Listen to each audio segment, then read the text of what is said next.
The Surviving Generations of the Holocaust, based in Seattle, Washington, has taken on the project of videotaping eyewitness accounts of the Holocaust from those individuals who survived the Nazi reign of terror. Millions of people were annihilated just because they were Jewish. The goals of this project are, first, to educate the current and future generations about the Holocaust, with the hope that those who learn what happened will not allow it to happen again, never again to any group of people. Second, to refute false allegations by neo-Nazis and revisionist historians that the Holocaust never occurred. And third, to refute the commonly held notion that the Jewish people offered little, if any, resistance to the Nazis. The voices of the dead are silent. The voices of the survivors must live on forever.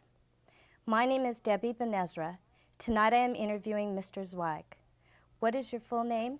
Arnold Zweig. Was that your name before the war? Yes. When and where were you born? In Danzig. And the date? March 13, 1928. In Danzig, what was the country? Danzig was a free city. It was an area. Could you describe pre-war Danzig?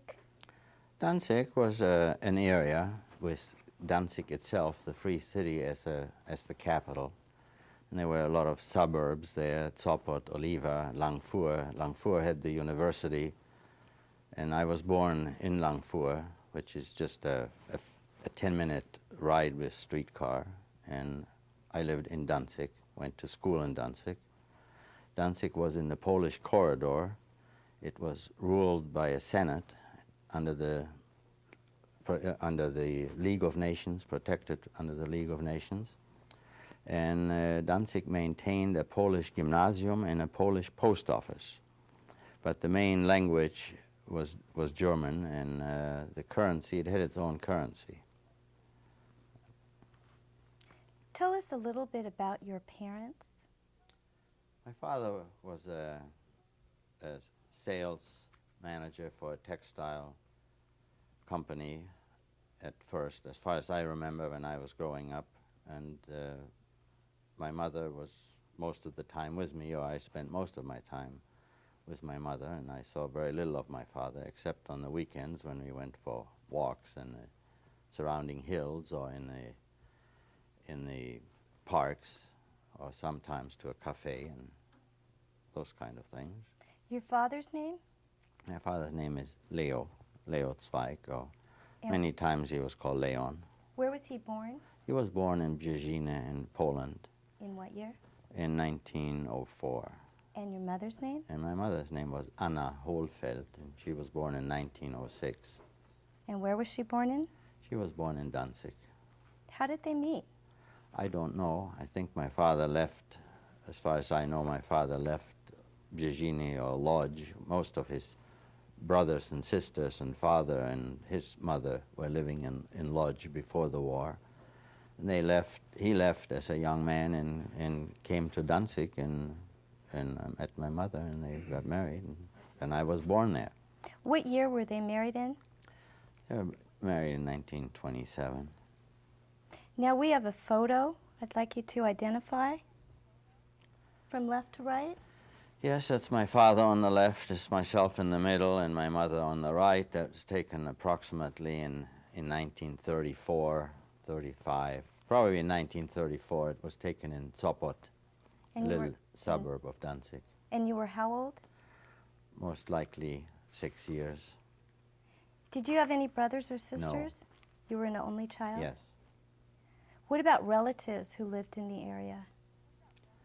There were most of my father's, as I said, my father's family was all in Poland, in Lodz. I spent a few summers, a couple of summers, my parents sent me to Lodz to stay with my grandparents. And can you identify this photo?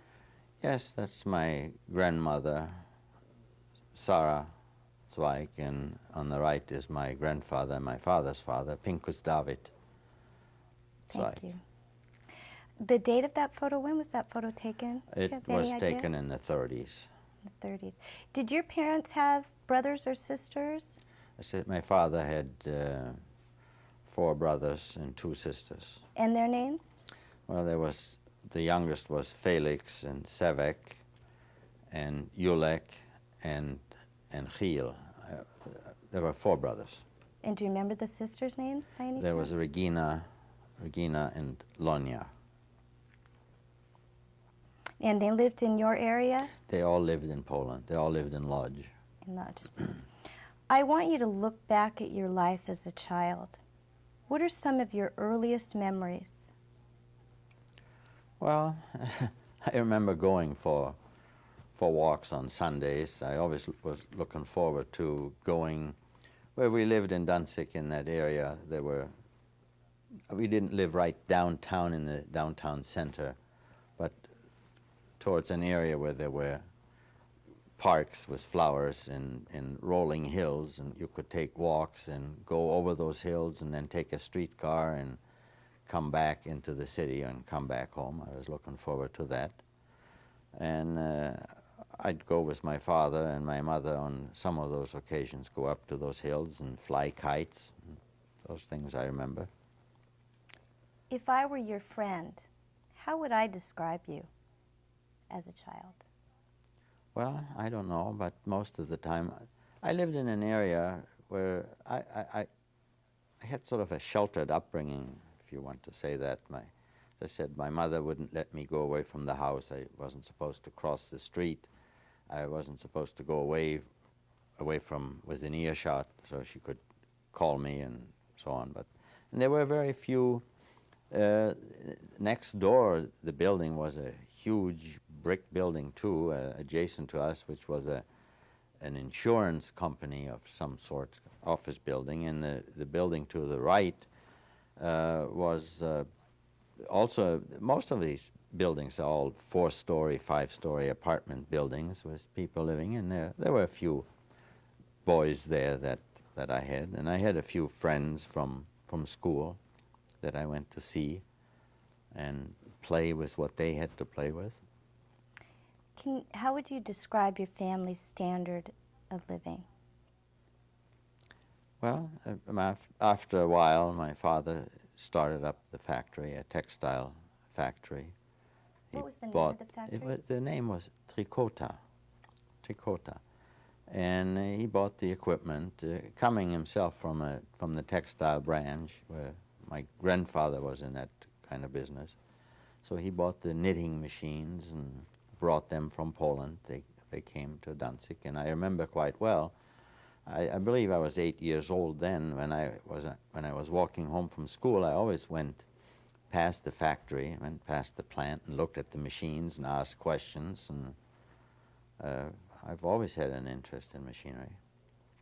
As a matter of fact, I could quite well describe the factory, the inside, the long. Those were the days of a long transmission shaft that was driving each machine. Each knitting machine was belt driven, and I also know that somewhere along the line my father had a knitting machine that was rather new in those days. It had its own drive. It came with its own motor. It didn't have to have a belt where you switched belts from idle, etc., etc.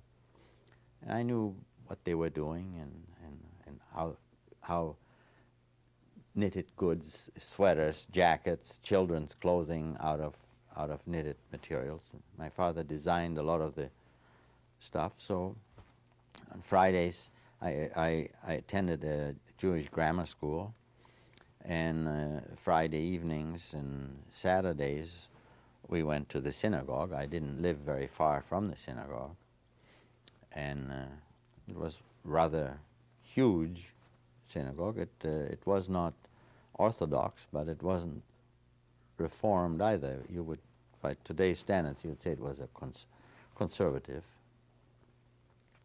Do you remember your home address by any chance? Yes, Karenval 3-4. And the education that you received before the war included? I attended, well, I started school when I was 6 years old. I went to school till the outbreak of the war. And I did have the basic German and arithmetic and geography and the things that basically I taught in a grammar school, but my father was also insistent that I learn English and Polish. He wanted me to learn some languages. Obviously, I was clowning a lot in the class. My mind in those days wasn't on studying. But as part of the basic Jewish education, I did learn the Hebrew alphabet. I did the very rudimentary beginnings of how to read Hebrew and some of the basic words that it was a Jewish grammar school, is that correct? Yes, it was a Jewish grammar school. And what year did you go to school till? Till the outbreak of the war, when all of this came to a screeching halt. What was the language that you spoke in your home with your parents? German. It was German.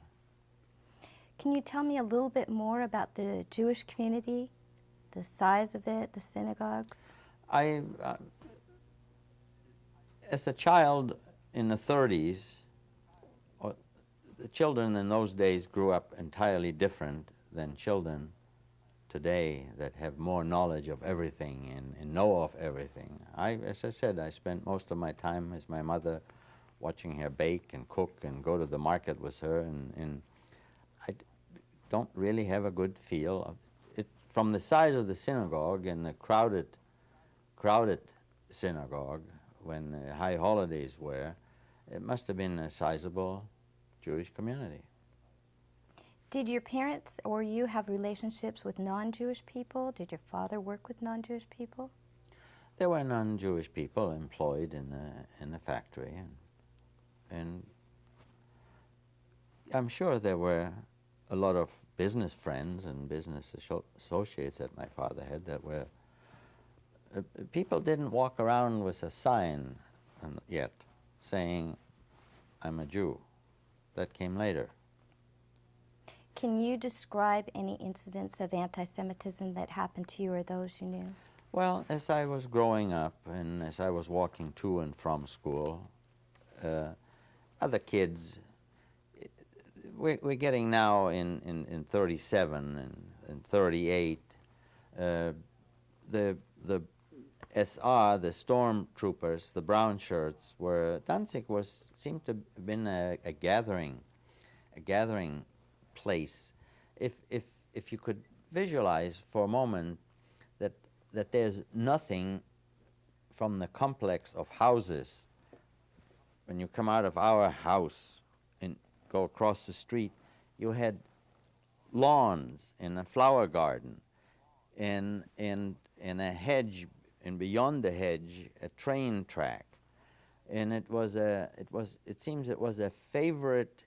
The lawn, a huge, large lawn, a green area, sort of a green belt, was a wonderful gathering spot for the stormtroopers to come from downtown Danzig with torchlight parades and marching with swastika flags, etc., etc., to go out there, and they build up some sort of a platform, and they have things. Obviously, my mother and father made sure I was in, not to go out, but you couldn't help but hear they would come with march and with bands and so on.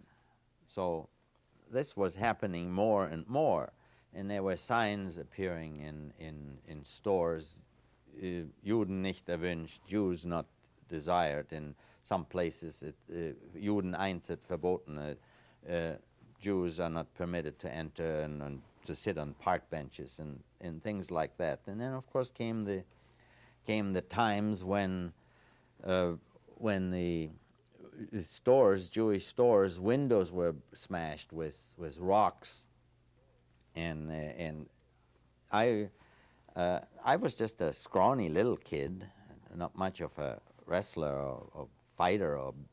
I've always kept away from any kind of things, but walking home from school, there were many times other kids, same age, would throw rocks at me and call me Jew, and I just, didn't turn around to try to beat anybody up, just minded my own business and kept right on going.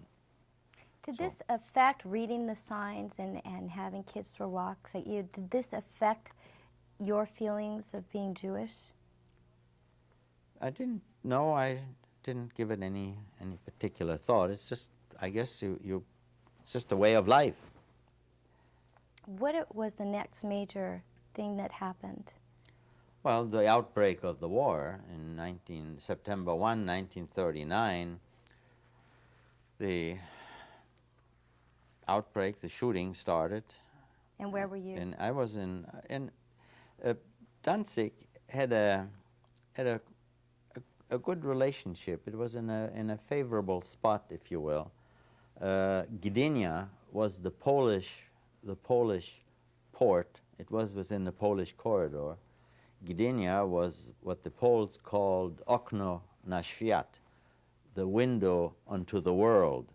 It was the Polish harbor, and it was also a very modern, for the 30s, a very modern city with nice beaches. In between Gdynia and Danzig, on the same Baltic Sea, on the same waterfront, was a little village town called Orlovo, which Germans later on, after the war broke out, called it Adlershorst, Eagle's Nest, which the Polish name Orlovo implied. And we could commute by train. There were commuter trains. Just there was no border formality. Your Danzig ID card was sufficient to go across the border back and forth, and we elected to go there because the beach was very nice, and it was nice to go there and spend the summer. Well, what happened that day? Well, we were there early in the morning, and there were some puffs of smoke puffs in the sky above the water, and there was, all of a sudden, there was not panic, but it was rather like lightning amongst people. Everybody was what's going on, and like putting a stick into an anthill. Everybody started going, and within hours, people were packing and going back. There in Orlovo were not only people from Danzig, but there were also people from Lodz, from Warsaw, from Poland proper as well. And everybody was, the war is starting. Everybody was trying to get out of there. And I remember standing at the train station, which wasn't too far away, and watching people cramming into the passenger cars, lying flat on the roofs, and hanging on, standing on the running boards, hanging on, and as the train went out. Other people, as I remember, took cabs and went from Orlovo to Gdynia to get to a major train station to go back to wherever they wanted to go.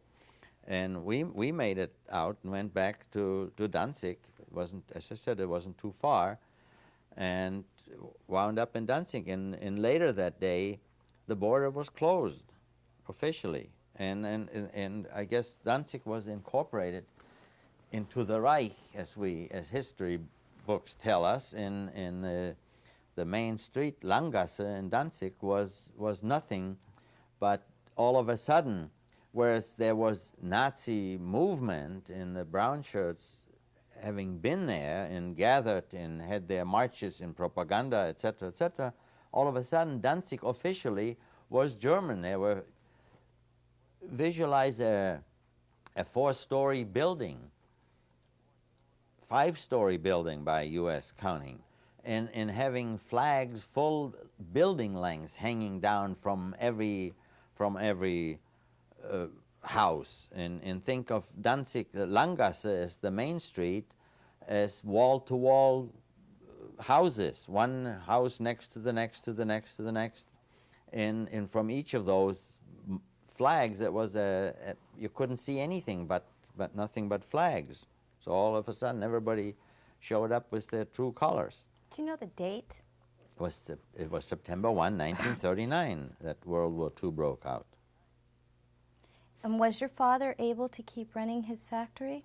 Not thereafter. The factory was confiscated in a so-called Treuhänder Treuhänder meaning? Treuhänder, well, somebody, a caretaker, or somebody that should take care of it in its true, to be true, etc. It was taken away. It had to belong to an Aryan type of a person. We couldn't have Jews having this kind of thing.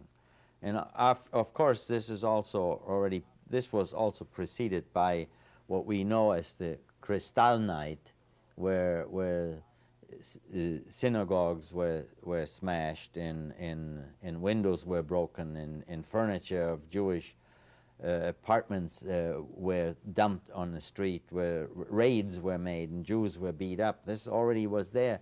In Danzig had Schupos, which was the police, and Schupo stands for Schutzpolizei, Schutz to protect you, Schutzpolizei, but as those things were going on in 38 already, 38 and till the outbreak of the war, the Schutzpolizei stood by and looked the other direction, didn't do much.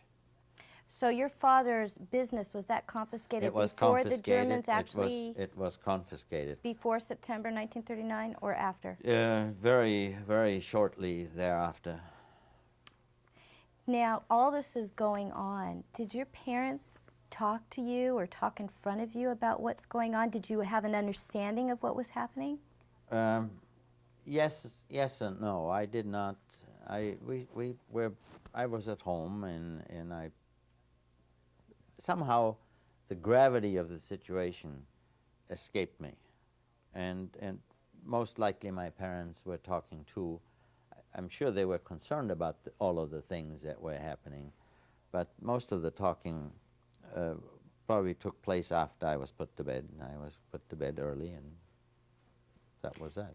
So you realized the gravity of the situation, but did it really sink in? Did you fear for yourself? No. As I said, everything was. I was always protected, keep things away from me, and my father had this protecting kind of attitude all through the war, and even after the war. What do you remember happening next? Well, thereafter, I was aware either from, well, we did have a radio. There was no television. We had a small radio. And we were still aware that Poland, the war in Poland was over. It didn't last very long. And the next thing that I really remember is that we were rounded up.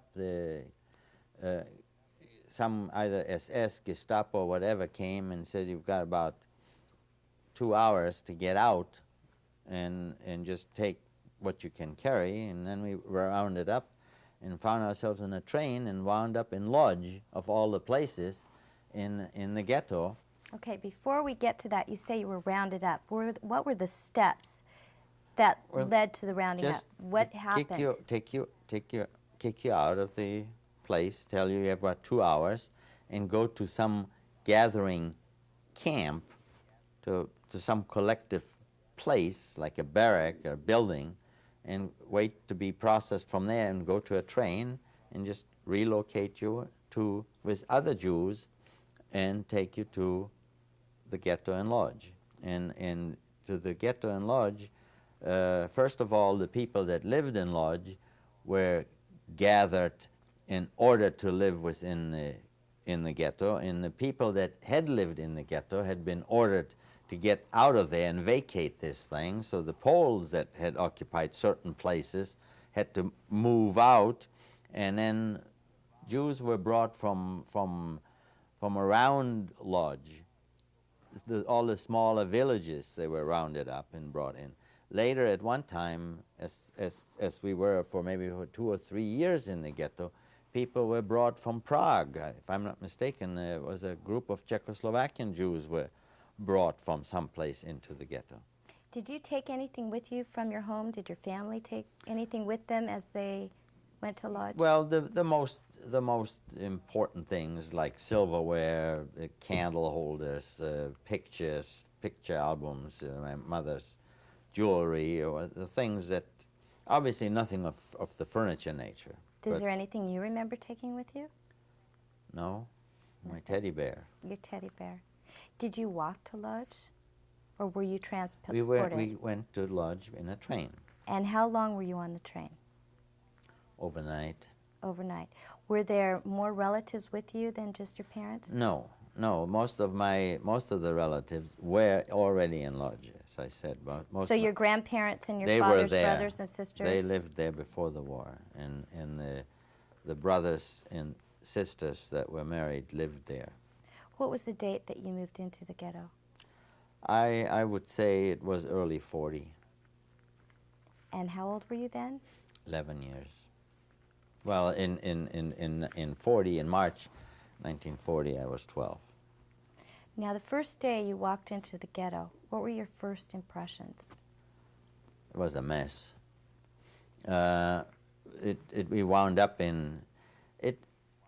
Again, this was sort of disorganized, organized and disorganized. We wound up on the third floor of a big apartment building that was within the ghetto.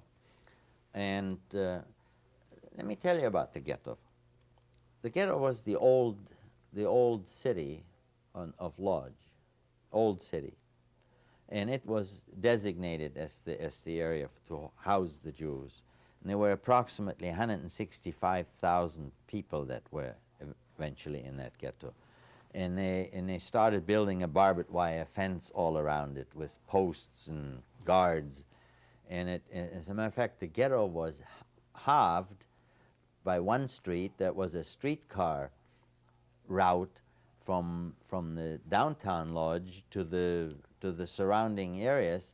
So the streetcar was going back and forth, but the street had a barbed wire fence on both sides, and there were only two designated crossing gates that were periodically open so you could get across. And a bridge eventually was built, a wooden bridge, so you could go from one side of the ghetto to the other. Well, we wound up in one of these. Since we wound up in once you were moved to the ghetto, you were not herded. There was not much contact with the Germans per se, but there was also established a Jewish ghetto police, and eventually there was ghetto money, and there was a place in the ghetto called Balutsky Rynek. Balutsky is the name, you could say like Ballard, Balutsky Rynek, and Rynek in Polish is a square, and that was a barbed wire surrounded square where all of the interaction between the Jews in the ghetto and the Germans on the outside that were running the ghetto took place. All the edicts and all of the things that were decreed for the people in the ghetto came and were worked out there. They were worked out with a man named Chaim Rumkowski, who was somehow selected as the älteste der Juden, the oldest of the Jews, with a big white mane, and all of this interaction was taking place over there.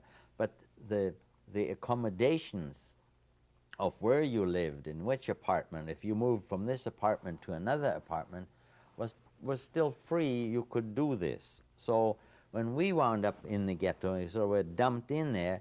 My grandparents, my grandfather, my grandmother, and Felix, my father's youngest brother, and his sister Regina had found a two-room apartment on the third floor, and my mother and my father and I were in one of those two rooms. So when you say dumped in the ghetto, were they waiting there to meet you? Well, no, you were sort of brought to the ghetto, and they were processing places. But in this case, where my grandparents already were there, we moved in with them. And my father's other brother had found an apartment somewhere else within the ghetto. He and his wife were there. And that brother's name is? That brother's name was Yulek, and his wife, they were in an apartment. And my father's brother Sevek was in another apartment with his wife. And his other brother, Giel, whom I have only seen once and only knew him pretty much from pictures, he lived in Lithuania. Now you have a drawing of the building that you were in. Yes, Can you put that up? That is a typical. This is, you might say, I put down here 38. It was, I lived in the ghetto. I lived on a street called Franciszkańska 38, and that's a typical European, typical Polish type house with many stories.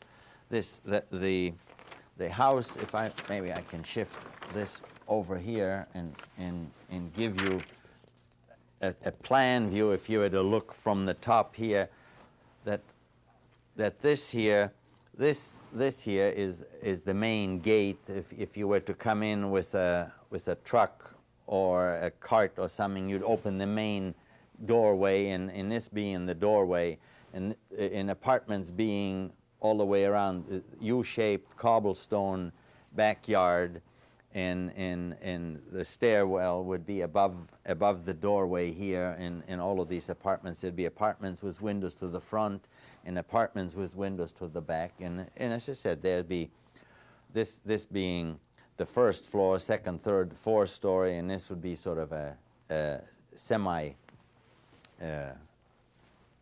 elevated level. And this was a city, one of those houses by itself, and these were wall to wall. The next one was there, and the next one was there.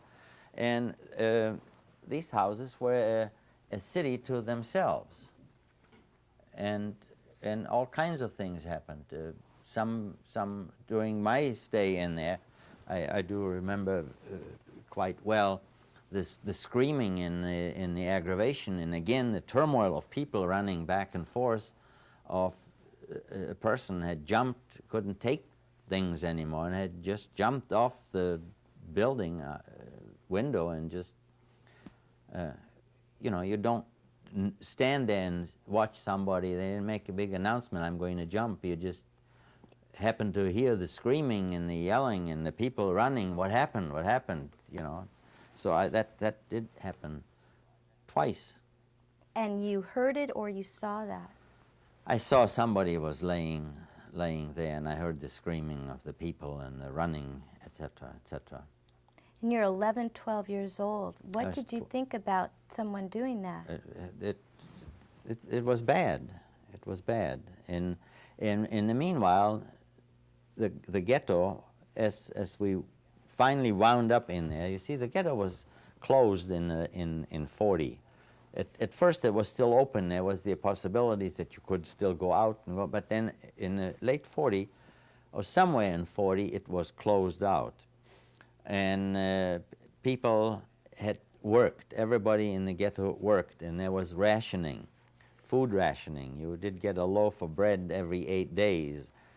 You did get, you had ration cards. You did get food every 2 weeks. The whole ghetto was divided into sectors. People that lived in certain sectors were assigned certain food stores or certain bakeries, and with your ration cards you were there, and there were rolls of people registered by name, where they lived, in which street, which apartment, and those rolls were kept in a particular store where you were assigned to go and get your groceries. And whatever groceries you did get was very, very little cereal, very little sugar, maybe 100 gram per person, some cooking oil. We did get a lot of soda, a lot of washing soda, and we got lots and lots and lots of vinegar. We did also get a lot of baking soda, but no potatoes or no vegetables. I hadn't seen an egg or milk in years and years. And as things were, somewhere in 1941, it had to have been somewhere in 41, there was a big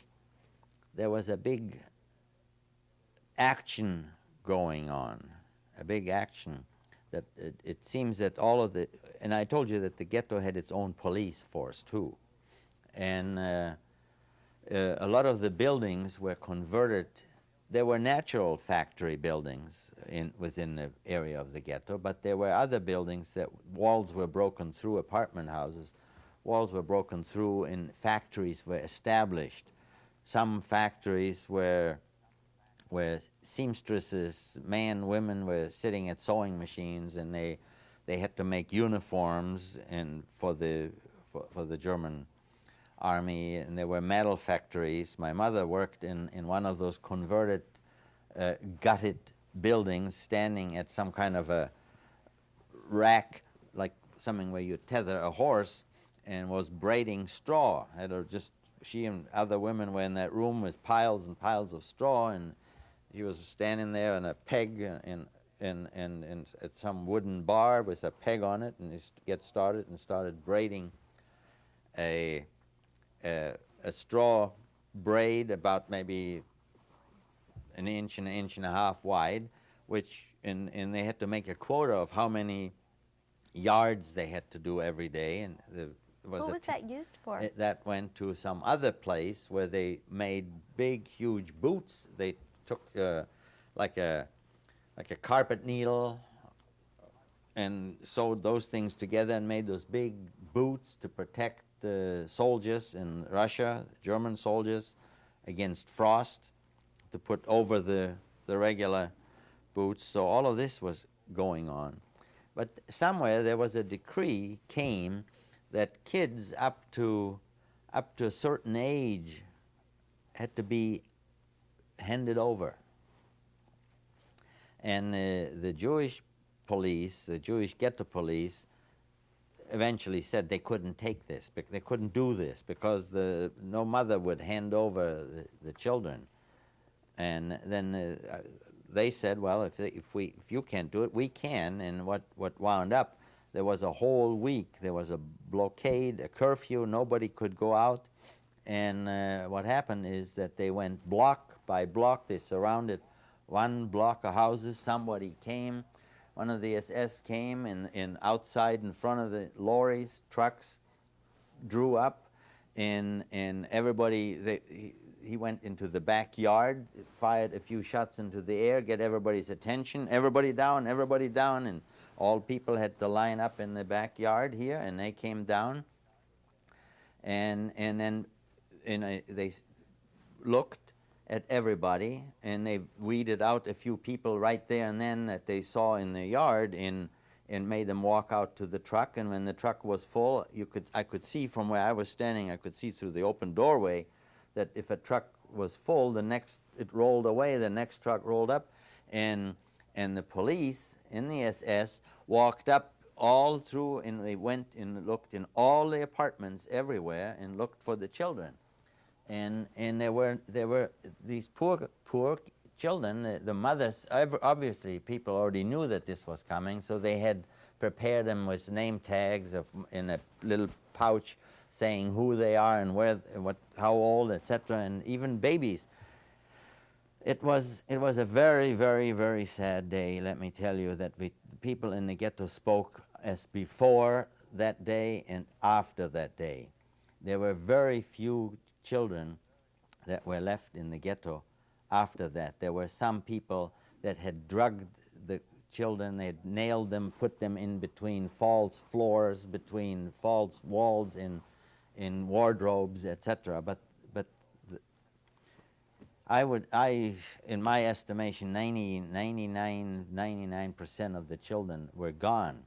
Again, I was very, very little in 41. As I said, I was 12, 13 years old, and I was standing there. They looked at me, didn't pick me, and I survived that thing, and I went to work right thereafter. I went looking for and started working in a metal factory in the plating department, zinc plating, grommets that were made in that factory, in the metal factory. Those grommets were for canvases that go on trucks for tarps, etc., etc.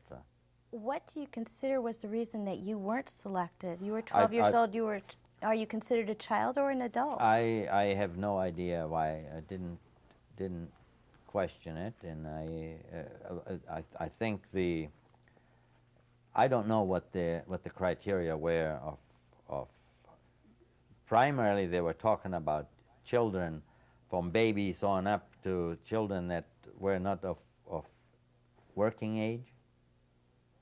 I Did don't people know. try and interfere when they had children? They saw their children being taken away. Was there any interference? It's not.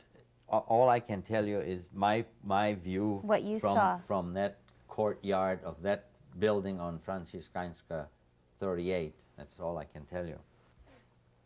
Did you have to wear any special clothing in the ghetto, and when did that you have start? to wear a yellow star, and it said Jude on it. Was that You on had the it front? on the front and on the back. And do And you then you remember also had to when? wear yellow armbands. And when did you have to start wearing that? Was that right away when you came in, or later on? I think that was right away because already before the ghetto was even closed, right after what I hear, right after when the Germans took over Poland and all of this started out, right there, the Jews had to be identified, and that was before I came to the ghetto, but it kept right on. Did you go to school in the ghetto? There was sort of a makeshift in the very first year. There was before this working started and before all this happened. There was a makeshift, improvised school. As I said, it was an apartment house with this rooms that were made into classrooms, and it wasn't very much. How many hours did you go a day to that school? Oh, maybe 8 to 2. Can you tell me a little bit about the instruction you received? I learned Jewish.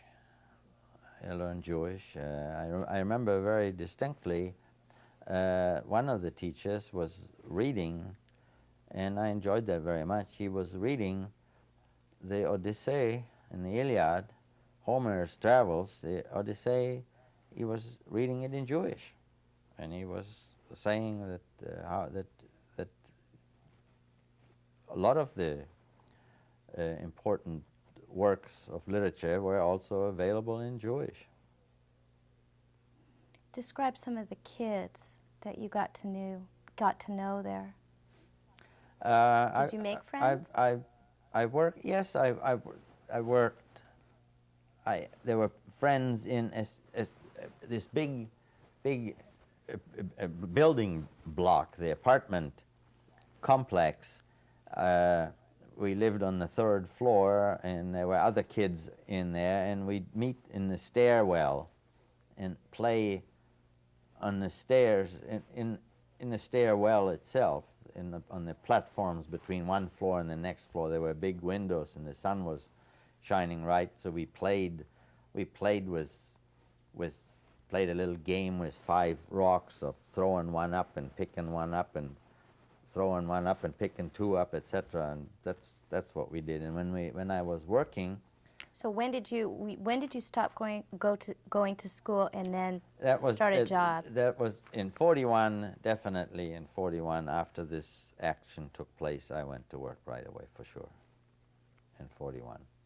And you worked again doing what? I worked in a metal factory in the plating department.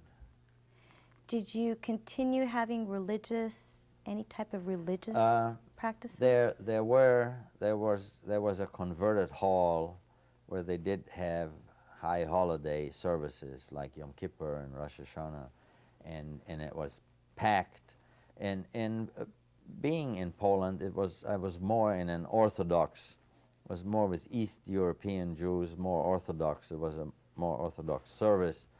And it seems most of those people everybody was able to conduct the service, but many times the service was interrupted when the SS arrived and just stood there and to observe. And obviously everybody was frozen, didn't know they were going to kill you or what's going to get beat or whatever, and they just came, walked in, and just visualize a crowded big gym or a hall of large with 2, 3, 4, 500 people jammed into trying to conduct the prayer service, etc. And here the doors open and SS come in, but there was that kind of religious service. I did have my bar mitzvah in the ghetto, and my grandfather, being slightly on the Orthodox side, he provided there were older men that were knowledgeable, and I had one of those men spend time with me and teach me, tell me what prayers to recite, where to find them, and prepare me for this event. And a bar mitzvah is? A bar mitzvah is when you're 13 years old, and in Jewish law you're accepted as a man, and you can participate in the prayer service where you have to have 10 people if you want to read out of the Torah. Were there any cultural activities going on in the ghetto? No, not that I'm aware of. There may have been maybe some theaters, but I wasn't aware of it. Did people try and escape the ghetto, get out? Did you try and get out? Not that I know of. Not that I know of. They may have, but I worked in the plant, and I know that we taught. I tell you, we were working in that plating department. We were primarily zinc plating, but we were also silver plating and nickel plating. And here is the things that you asked me about, what we talked. There were other youngsters of my age that were doing all of the work.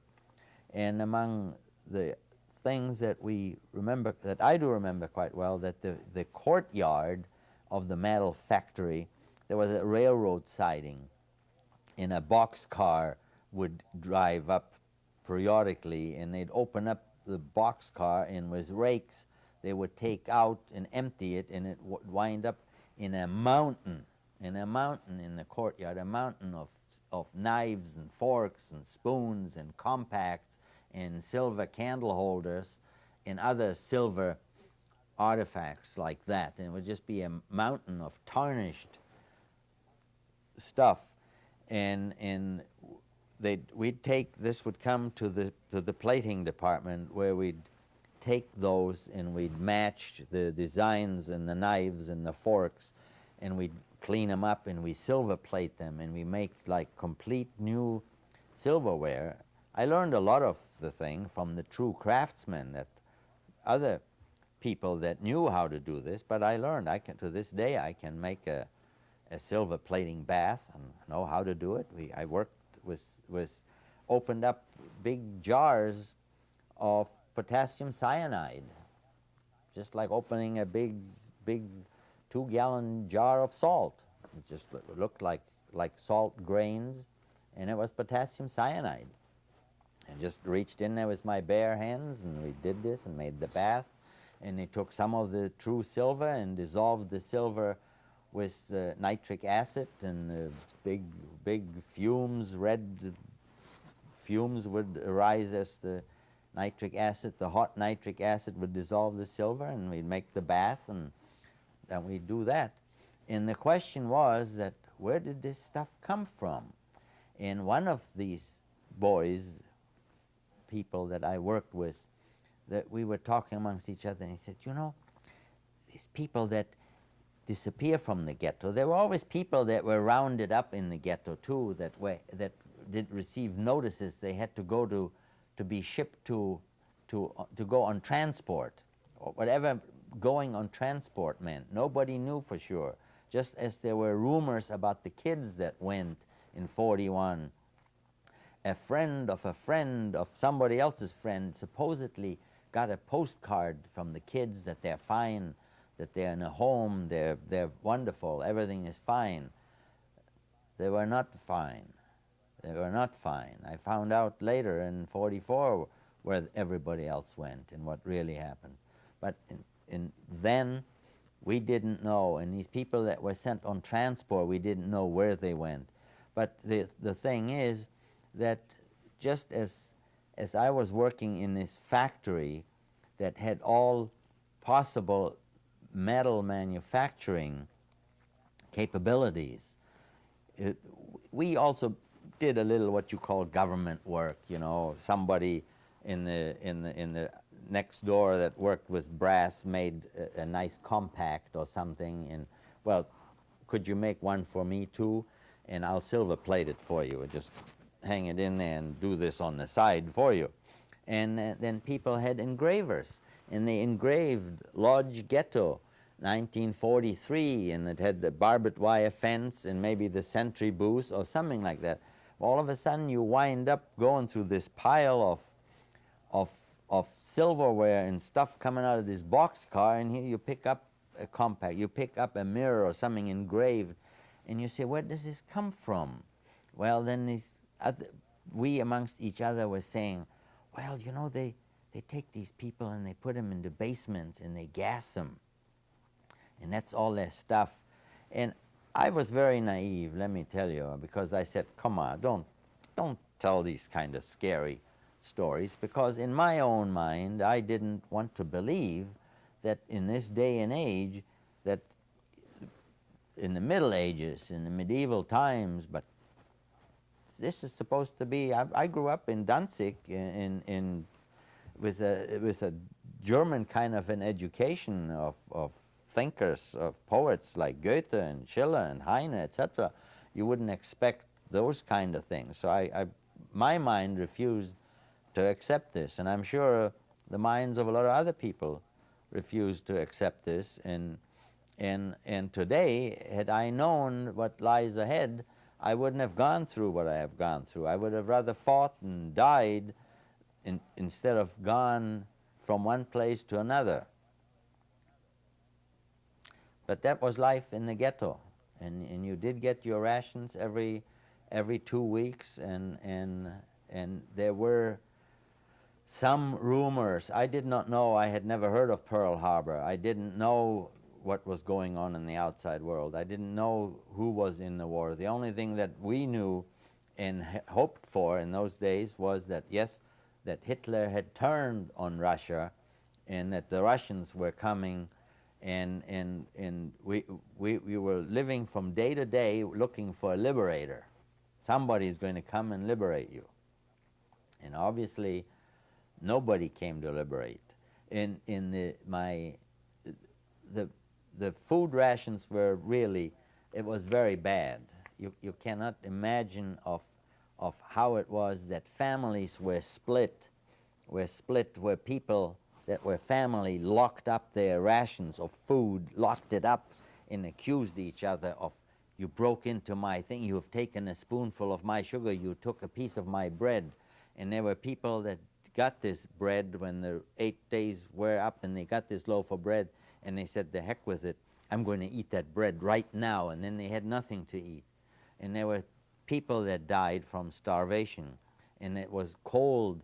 And somewhere along the line in those years, my grandfather died, and I know they laid him out on the living room on the table, and the people came and they washed him and they sewed him into the tahririm, into the clothes that you get buried in, and they picked him up on a cart, and he was out in the field someplace for a few weeks. Out in the field, dead? Out after they picked him up, he was in an area where they buried the people. It was so cold, it was so frozen, the ground was frozen, they couldn't, you had a burial that was a week or a week and a half. It was much later than when they picked them up. And as I said, they had to make a fire over the earth to do this, to dig the grave. And that's when I remember that we went to the burial, and people were dying like flies from malnutrition. And at work I did get a cup of soup, and the cup of soup that was sort of like, you know, was very, not much there. Okay, let's take a break.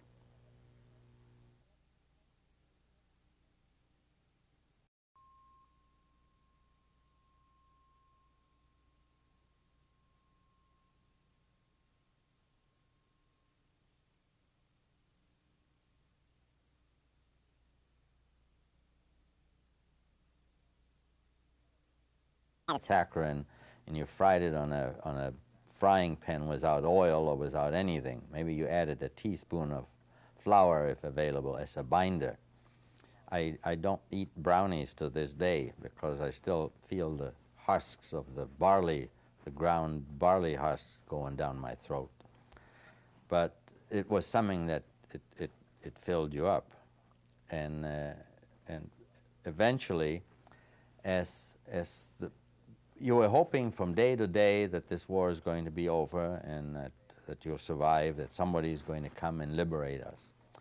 And as things were progressing, it was the year 44, middle of 44, summer of 44, the German, I don't know who they were, proprietors, factory owners, managers of the ghetto, whatever, there were civilian-type Germans coming to the factory, to the factories, and making speeches and saying that, well, the Russian front is coming closer, and since you have been helping with the war effort, you certainly will be punished, and therefore we are going to relocate you and the whole working compound deeper into Germany, where you'll be protected. And therefore, you and your family and this group of this factory come to the such and such place then. And that got a few people moving. And then there was an enticement: you get 10 pounds of sugar, or you get 50 marks or something like that, and another incentive, and another bunch of people started moving.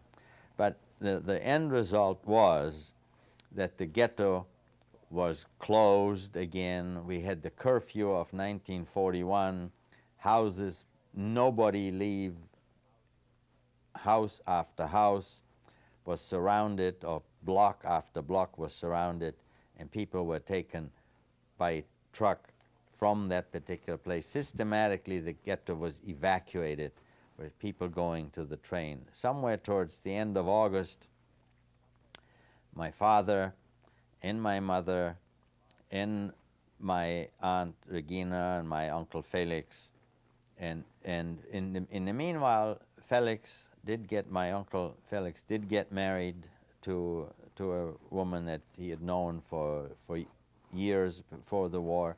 As a matter of fact, they did have a baby, and my Aunt Regina did have a baby that was born after 41, and all of us wound up going down to the truck, taken to the train station at the outskirts there, and loaded into a boxcar.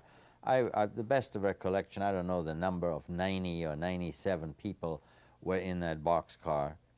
Before you go into that, what happened to some of your father's other brothers and sisters? In the meanwhile, during the period of time, my grandmother passed away, and one of my father's sisters, Lonya, she passed away also. From what? Malnutrition, primarily malnutrition and lack of medical availability of medical. Was there any medicine in the ghetto? Very limited, and I don't know.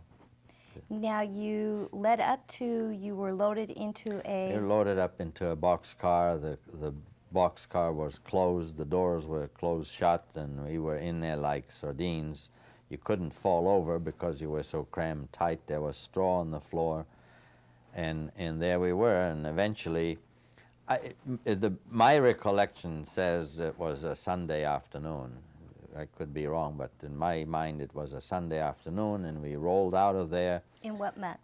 In August of 1944, and people pulled themselves up, trying to lift up and look through some cracks in the boxcar, open to look out and to read the names of stations of where we are going by and where we're going, which direction. But the next day, we wound up in a place known as, we could read the sign, says Oświęcim, which is the Polish name for Auschwitz.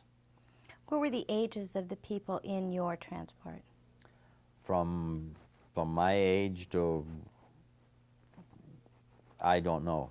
I didn't, look, you get crammed in there with people that, men and women and youngsters like myself, and not many of my age for sure, and there were older people there too, but you close the door and it's black, sort of dark, and it was late afternoon, and then you ride through the night, you don't see, you don't know who it is, and you just sort of slump over and sort of sleep and wonder what's happening, where are you going now?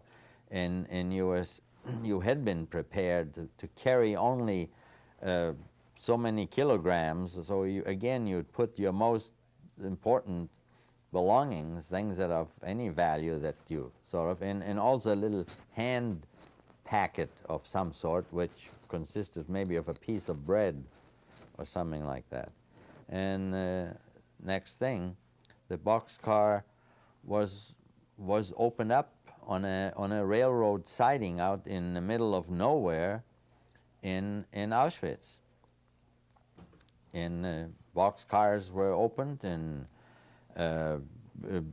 bedlam broke loose. Striped prisoners in striped blue and white striped garb, and SS and dogs, and SS with whips and short sort of riding crops, and out of the car and yelling and quick. And can you visualize old people jumping out of a boxcar without steps from, normally you go out to the railroad station, you look at the heights of a boxcar, it isn't just an easy task, you just don't tumble out and fall out. And they try to empty, leave everything in there, just carry your hand package, leave everything else in there. And no sooner were the people out on this siding, on the gravel next to the railroad cars, when orders were passed on, it became clear to everybody that women and children form a line and the men form a line.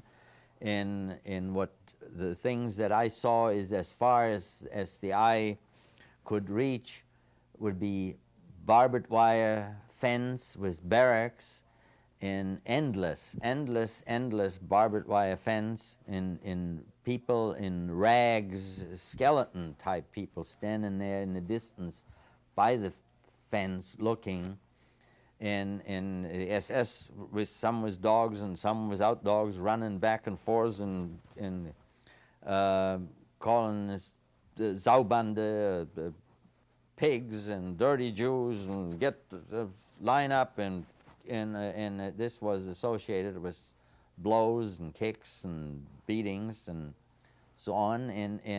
You saw other people being absolutely beaten. Were absolutely. you hit? Beg your pardon? Were you hit? No, I was keeping a low profile and staying behind my parents. But my mother was over there, and I remember distinctly latching on to one of these people in a striped suit, asking, what's going on? What's happening here? What's going to happen to us? What are they going to do? We were supposed to go to a work camp. What kind of work, etc. And this guy said, whatever they do, he says, don't tell them that you're father and son, and don't tell them how old you are. Tell them you're 18 years old. Well, I was maybe not quite 5 feet tall then, and people didn't believe that I was 16. Excuse me. How could I, here I was supposed to tell them that I'm 18.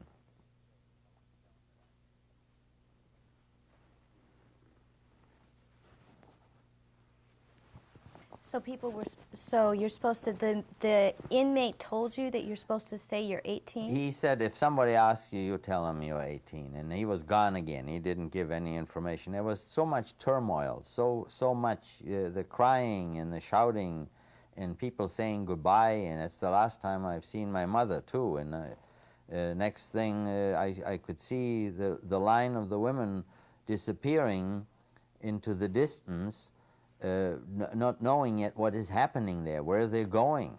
and it was very bewildering, that was the most frightening, the worst kind of experience. So far, I've always been able to be with my parents, in whatever the thing was, we were always there.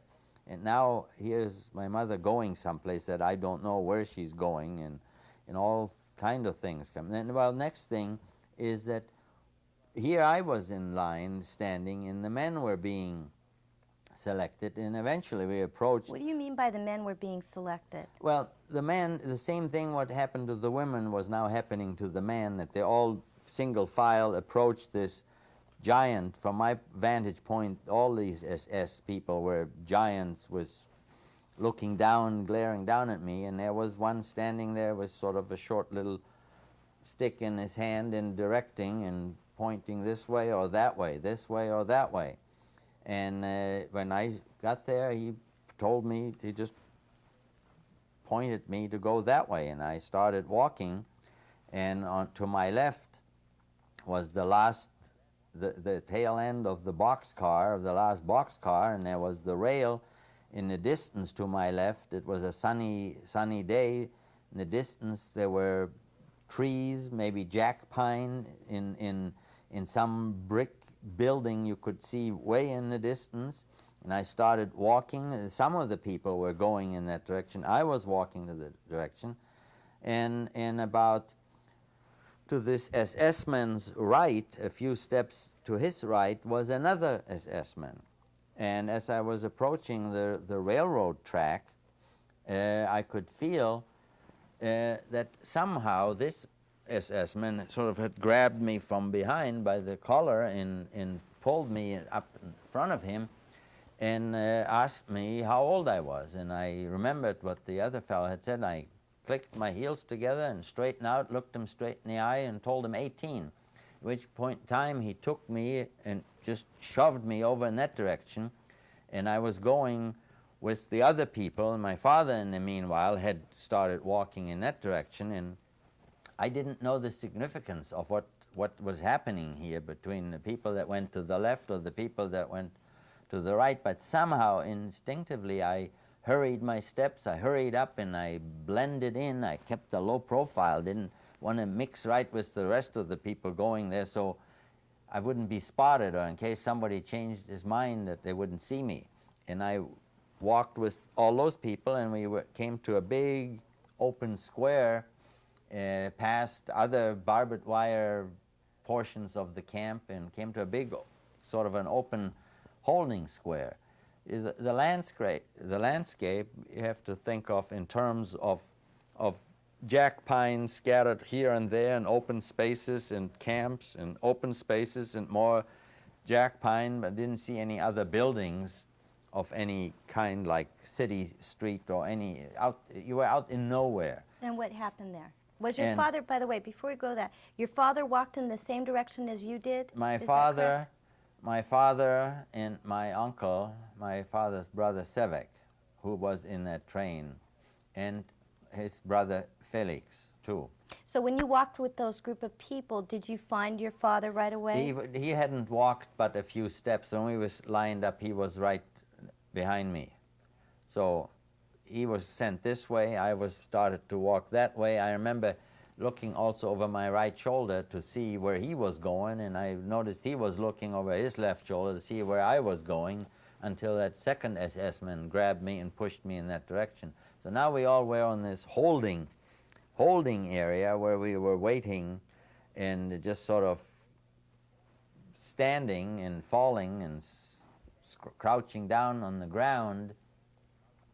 And in the distance now, we could see in the distance out of this big T-shaped brick building where women were coming out of that building, and they were bald and sort of seemed from the distance, from very far away, looked like they were all wearing sort of a plain Mother Hubbard dress. And that's all, and you couldn't recognize, as much as I strained to see, I couldn't recognize anybody. And then they were marched off someplace, and eventually what I would say was late afternoon, from the position or the setting of the sun, I would judge it was getting to be late afternoon, we were marched into the building, and there were tables, and it was a long, wide hall, and we were marched in there and asked to strip and take everything off and just hang on to your shoes and to your belt, and maybe glasses if you wore those items, but everything else. And as soon as this happened, and obviously this was also happening with the proper amount of somebody going along, herding along, and beating up and hurry up, you pigs, and we don't have all day, and all this, and started moving people out of that room into a long hallway with windows on one side and wall and with a door to go through. And I knew, because we hadn't gone through yet, we hadn't gone out yet, I was lingering amongst the last to go through the door in the next passage, that other people, prisoners, inmates, were coming in, and they were picking up the clothing, and they were feeling along the seams to see if there were probably valuables sewn in, anything of value that people may want to hide in their clothing. And they were picking this up and searching through what they could find in the pockets. Well, we were now going, and we were being shaved. All body hair was being removed. And there were people, if you're dealing with all ages, and not everybody could understand German like myself and understand what was being said.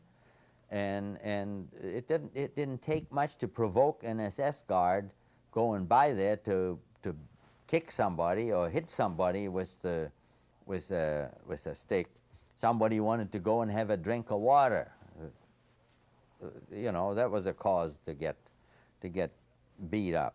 And now there were these other inmates that they were shaving your head and taking your body hair, which was not exactly in a fine. It was very brutal. It was very brutal. And the comments that were made, you know, another cock, go ahead and use straight razors and just so the heck, so you bleed a little. That kind of thing. And by the time everybody's hair had been removed, and it was gradually getting dusk, and let me tell you that I will never forget that sight, never forget asking and being a naive person. I've been naive. Looking out through the window, now it is getting dark, and I could see the outline against the sky. I could see the trees, but I could also see something like a rectangular thing with flames coming out. Now, I have seen, and probably you have seen, particularly with the Olympic Games or the altar or things, the flames to an unknown soldier in a war memorial, where there is such a thing, where there's an eternal flame burning. And I looked at that, and I asked again one of the other inmate prisoners what that was. And he says, well, look out. If you don't look out, you get in the frying pan. It's the crematorium. And what? Then. Did you know what a crematorium was? I knew what a crematorium is. It's a common German name that one knows what it is. And it is? It is where you burn people that die, that want to be burned and ashes put in an urn rather than we want to be cremated. So, but this became like a common phrase. Hey, you don't do this, you get in the frying pan, you get in the oven. And it started, the gruesome reality started to sink in, that where all of these people went, that went on transport, and all of this stuff we were silver plating in the ghetto of all of those people. I could now see the boxcars that I'd left earlier that morning with all of the belongings, whatever there was in, and that this was sorted through systematically by other inmates that worked in the system and sorted it and did this and made these mountains of forks and knives and other things that could be silver plated and reused and sent to the Reich and sold for whatever thing. And eventually we went through with the shaving, and we walked through a dip bath where you walked in with your sort of a little miniature pool, wading pool that you had to walk through to get your feet in, and your shoes were put in there, and some guy rubbed your head, your bald head, with a sponge as a disinfecting thing, and then you took sort of a cold shower with no soap, no towels, and then you came out naked out there, and now you went past a pile of clothing, a mountain of pants and a mountain of jackets, and they had some caps that you wore out of rags that was sort of a cap sewn out of many pieces of rags, and you got two pieces of what looked like an outline of a foot sewn together. That was the Fußlappen, that were your socks, and you did keep your shoes and your belt. So, and what had happened after they had sorted through the clothing, it was set up that at the end of that same hall where you undressed, they had disinfecting ovens with high steam that they took and hung the clothes on racks and shoved them in, and disinfectant and hot steam killed whatever was in there, and then it came out and was taken and made into piles of slacks and jackets, etc., which was then handed out as wrinkled, hot, steaming, smelling of disinfectant kind of thing. And there wasn't much chance to get something that matched. I had a jacket that I could wrap around several times, and the pants I had to pull up, and you know, that's the way it was. And that by this time it was really, really late, and we were put back out. The stars were out, and it was middle of the night, and we were standing there in rows of 5, and somehow in Auschwitz and all these camps, you always lined up in rows of 5, rows of 5. Always, everybody was counted by 5s. It must be easy to count. And there we stood, and nobody said, don't stand, so eventually you didn't stand. You sort of decided to crouch down, and pretty soon, after you couldn't crouch anymore, you sort of fell over, and that's the way they spent the first night in Auschwitz. And all of a sudden, somebody, oh, act alive, stand up, move. And we got marched in to the camp. Now we were marching down a main, and not asphalt or nothing, just hard packed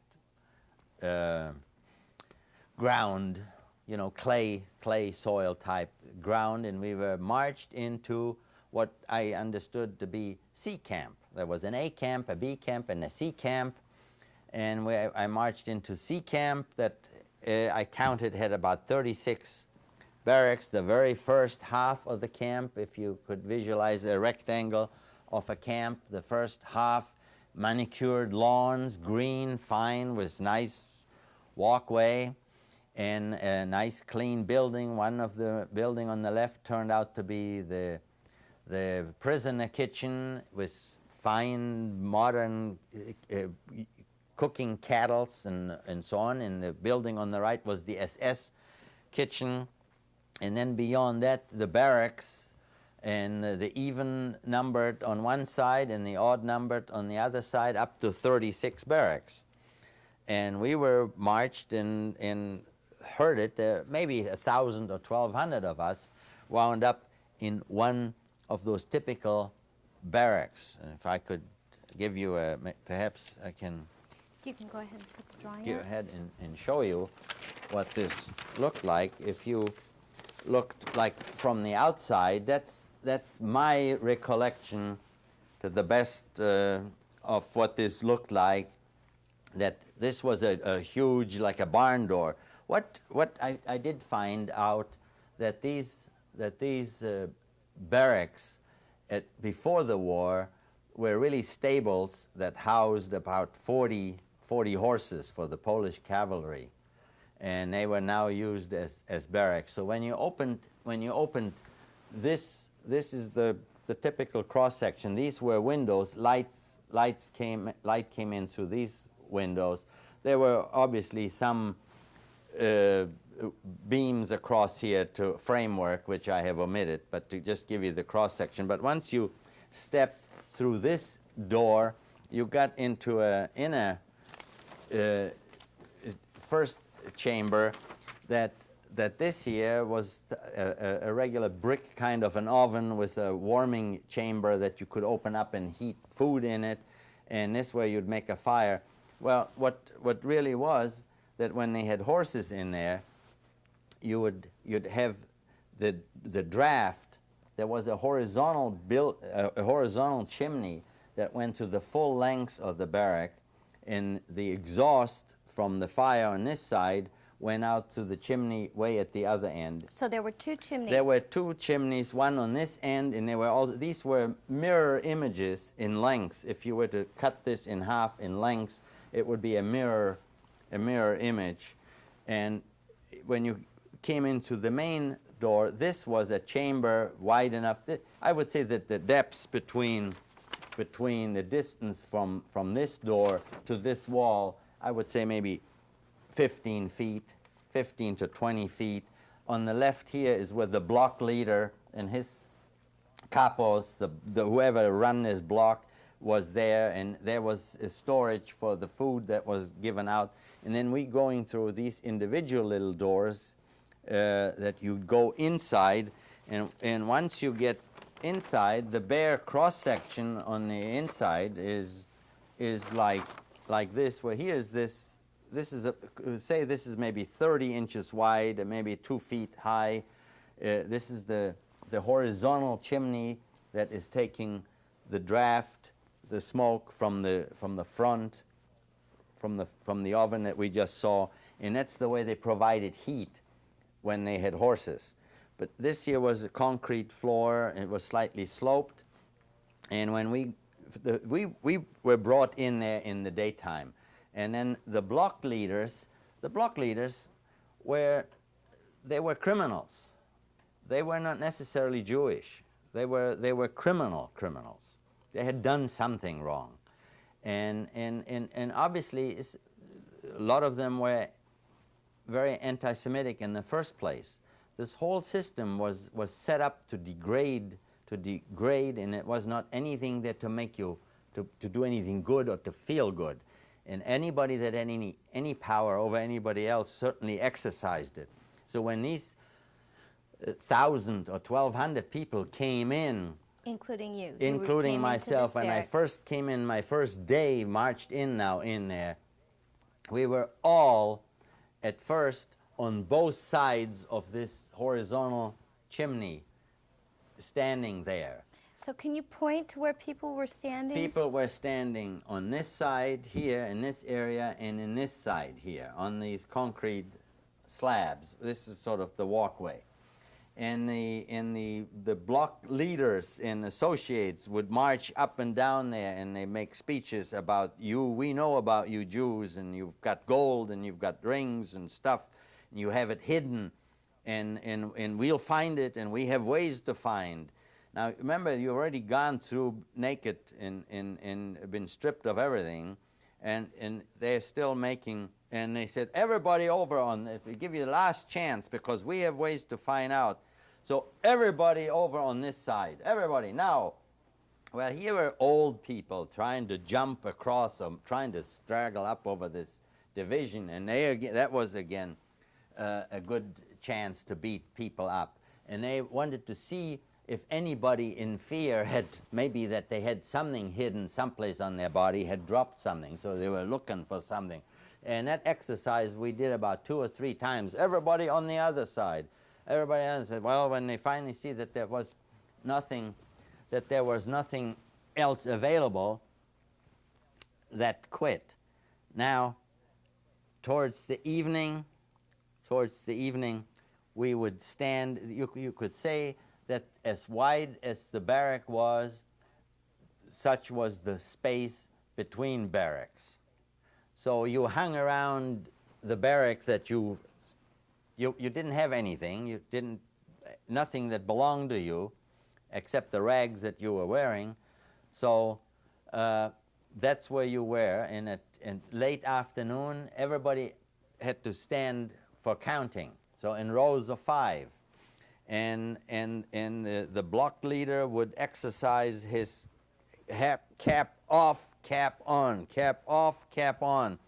And he'd like to watch past the rows of people, and he'd like to see that all, he wanted to have one hand and one sound when you took this. We drilled for hours, people were standing in rows of 5 in there. And when they were getting ready to count, it didn't matter. You were nobody. You were not even other than just a number of quantity. And the man from the block leader from across the street, he had 5 people missing, and this an account had 4 people or 5 people many. He just said, 1, 2, you 5 over there, and just go, so that the numbers came out right.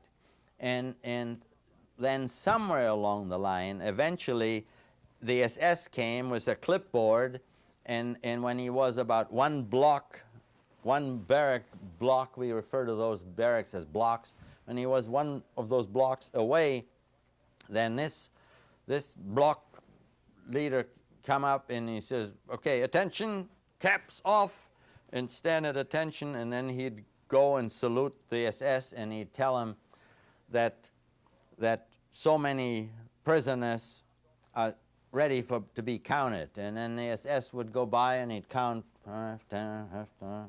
make a check mark, and go on. And when he was about the next block, he'd say, okay, Mützen up, Mützen auf, put the caps back on, and that was it.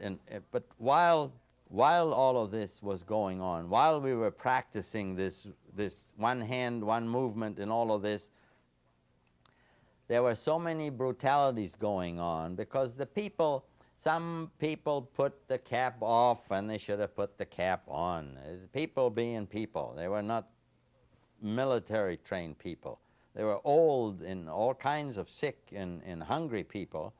And you didn't do the right thing. That was a good reason to get beat up. And the worst thing there was is that you had to stand, I'm being accused that I have no feelings.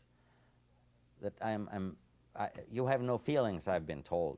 I do have feelings, but I don't show the feelings because you couldn't afford to show. I learned there at an early age that you had to stand there and show no sign of anything as the person next to you was beaten down to the ground. When you wanted to, when your hands were itching, you wanted to do something, but you couldn't, because all it was looking for was for you to do something, and you were a victim too. So you had to sort of show no emotion and show that you have no feelings. But the feelings were there on the inside. They're still there. But that's what was going on there. What was your barrack number? Do you know? I think we were in block 12. What do you remember happening after that? That every day at about, well, the first night, the very first night was terrible when we were in there. After we were counted, we were marched in there. There were 1,200, best recollection, 1,200 people in there. Doors were closed, both ends. You couldn't go out. There was no lavatory or nothing. They had taken shaggy dog red sort of rugs and spread out on this, and we were standing there. Take your shoes off, and you were standing on there in rows of 5. And that's about the way you eventually slump down. And if you ever seen a bucket with fish, and that's the way we were in there, just my head on somebody's stomach and somebody's feet on my stomach, and people laying crossover, and you couldn't go out, and it was very hot. It was in August, in late August, and it was terrible. And at the crack of dawn, it was still dark outside. Aufstehen, aufstehen, out, and back to the counting. Standing back to the counting. Now, they also started, and they dealt out coffee substitute. So they had this barrel with black liquid, and they had a wicker basket with utensils, enameled pots and pans of some sort, and you'd line up, and he'd hand you a bowl of black liquid, and that's for you and you and you. This is for 3 people, for 5 people, and all this. And again, as I said, people being people, there was pushing and shoving and screaming and wanting to go. Got mad, kicked the barrel, dumped it all out. That's it.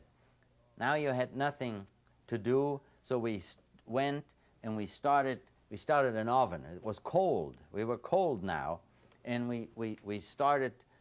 Somebody go against the outside wall of the barrack, and you stand there, and you get somebody else to come and stand close to you with the back to you, and another, and you sort of build like chickens do when they get cold.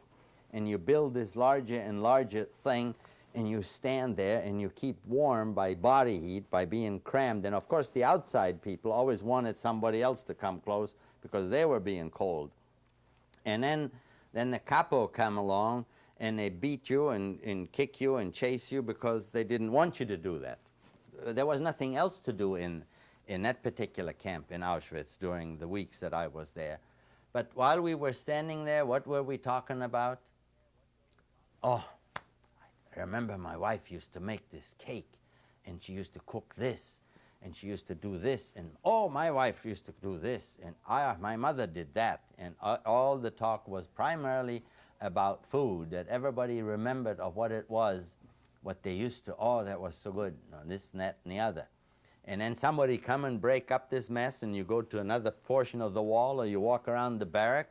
In the very first few days, I walked up and down, looked at the barrack, and I went, and to just tell you, basically, the barbed wire fence, there were these concrete posts that surrounded, and that was the separation between A camp and C camp and B camp, and was just a rectangle, a long rectangle with barracks, so divided by the concrete things, about maybe 21 barbed wire strands going, the typical light bulbs on the top of this, and then there was a protective short little fence to prevent you from going too close to this. They supposedly were electrified. At least it had signs there, and I wasn't about to go across and find out if it was really charged. And at the corners, the typical, which you have seen, the typical buildings on posts where the guards were with the machine guns that looked down along the row, and you're supposed to stay away from the fence and even not to talk to the people in the other camp. So did you stay away from the fence? I walked as close to the fence without, getting too close or to be in any kind of trouble. But I walked to the camp and looked at the barracks, and I walked as far forward as I dared going forward. I, of course, didn't go forward to the SS kitchen or where the other kitchens were. That was beyond. And while I was there again, and this was the daily routine.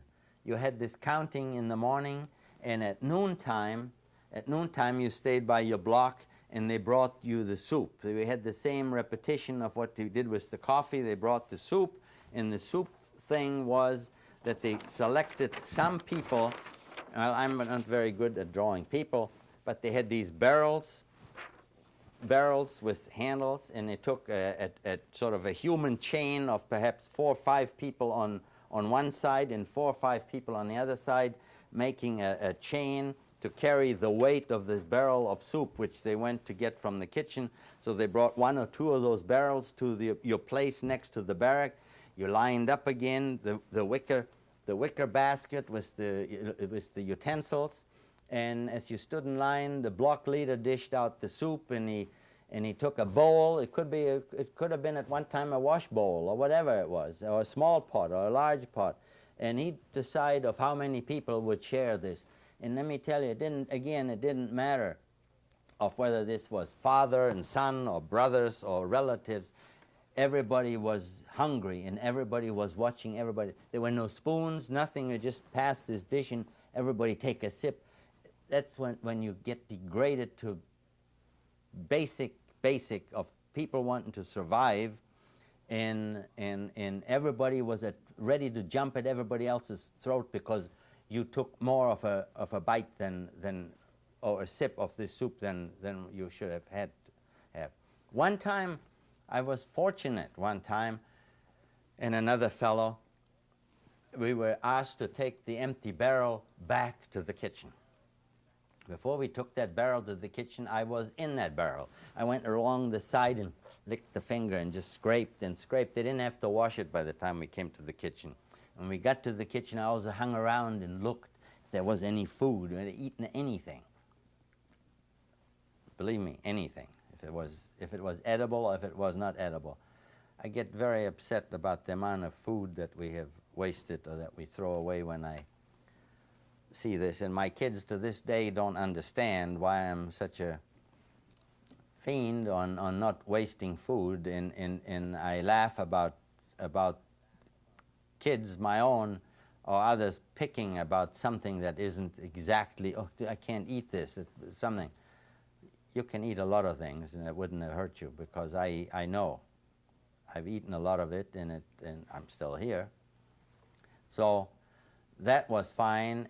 In things being in the things that were happening there in this particular. One time we went out into the woods with a guard, and we went out to the woods and we picked up a piece of wood and carried 1 or 2 pieces of wood and walked back and dumped it on a pile and came back to the camp.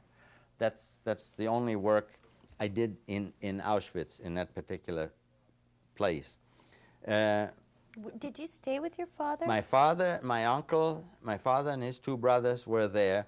In the same barracks? In the same, well, we stayed together. We went and stayed in the same barracks. One went, the other went. One day we decided to go to another barrack. As I said, you just decided on your own to go to another barrack? There was nothing to keep me, because I wasn't registered. Nobody had a name. I was nothing. It was just the quantity. Remember, the quantity had to jibe, and we decided that this block Älteste, or this block leader, was better than this block leader. So we said, we're going to go across, we're going to be in that barrack. And all along, every now and then, there was a commotion, a group of people that were, what is going on? Well, it seems that German industrialists, civilians, with a camp doctor, with the SS, came into the camp. They were looking for labor. And they selected from the people that came there and looked at them, I'll take you, and I'll take you, and you, and you, and they take them and they go on transport from Auschwitz to some place. And there, you see, my father and I sort of stayed in the background. We didn't want to take the chance. I didn't want to take the chance of being broken up. I already had very bad feelings, not knowing what happened to my mother and where she is, and the things that worried me is, how will we ever find each other again? This mass, that many people, and there were Hungarians and Polish and French and Dutch and Greek, and how are we, what are we going to do? How is all of this going to happen? And we did not go to be volunteering or to be selected for a workplace to go from Auschwitz, because they may have taken me, but they wouldn't maybe take my father, and so we didn't do this. And then came all of a sudden, it was, I do know we were observing, people knew that it was the Jewish New Year, and they had been taken and picking up people. I don't know for what reason, but they had them locked in one of the barracks.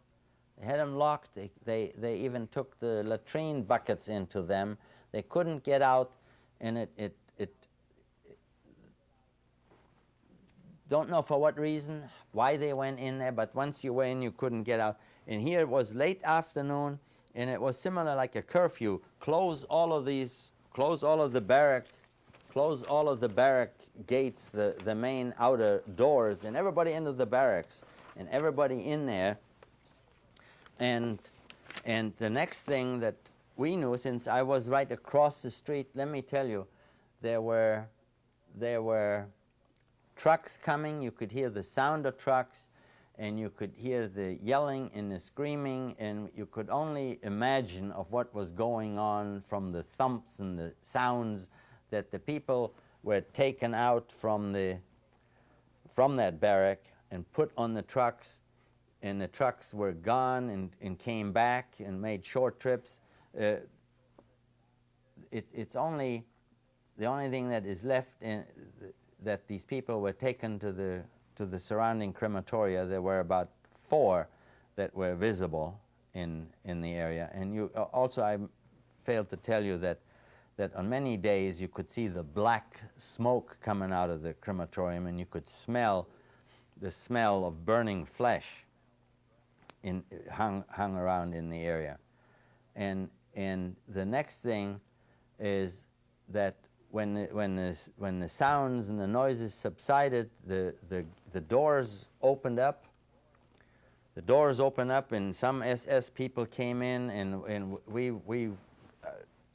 people were praying openly and loud and saying prayers in any language. We were sure that's the end of us. Now it's our turn. So you thought you weren't going to survive? That's right. That's right.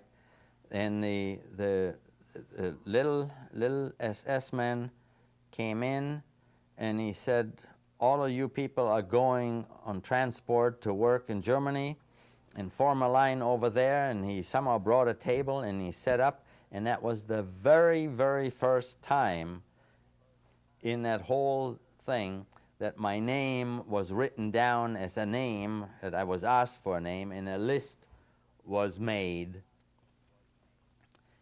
etc. Now, from that, these things, it was late afternoon, happened in such a hurry. We were written down, lined up, marched to the last of the barracks, which was a bath shower type barrack.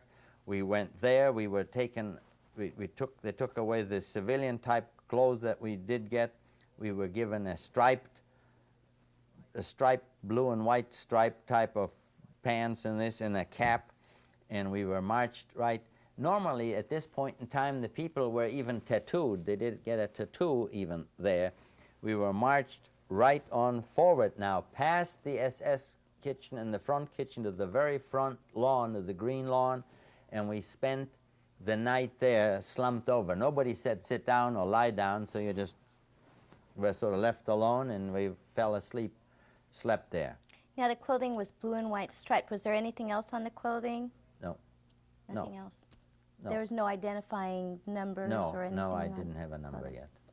So you were left there for the night? So we left there, and the next morning, it seems there was another medical inspection.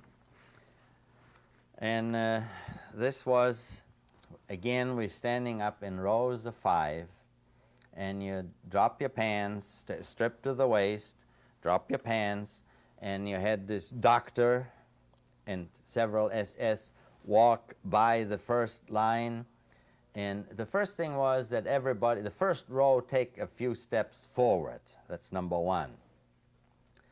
And here goes this examining committee goes by, and I looked at it, and they took some young people that were heavier and not as skinny and little as I was, and weeded them out and sent them back. They just marched back to the camp. And I was in the second row, and I looked at my father, and I said, I don't know.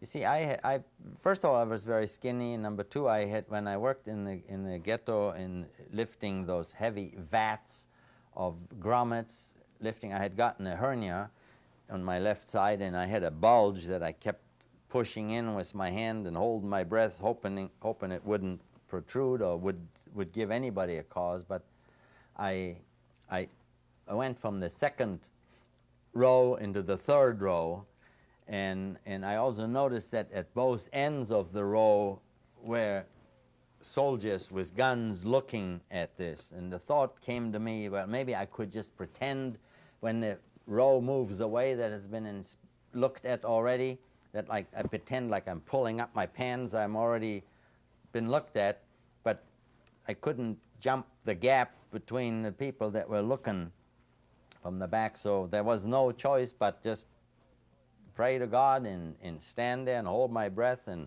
he walked by that way, and we had to turn around, and he walked back the other way, and that was it. What were they looking for? I have no idea.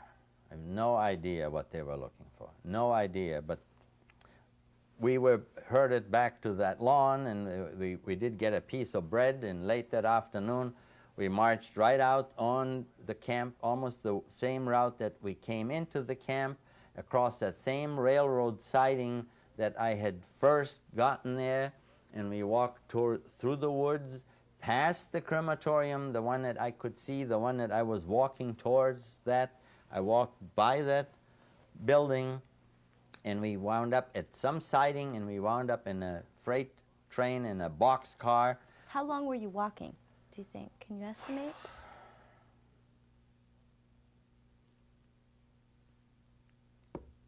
15, 20 minutes. Okay.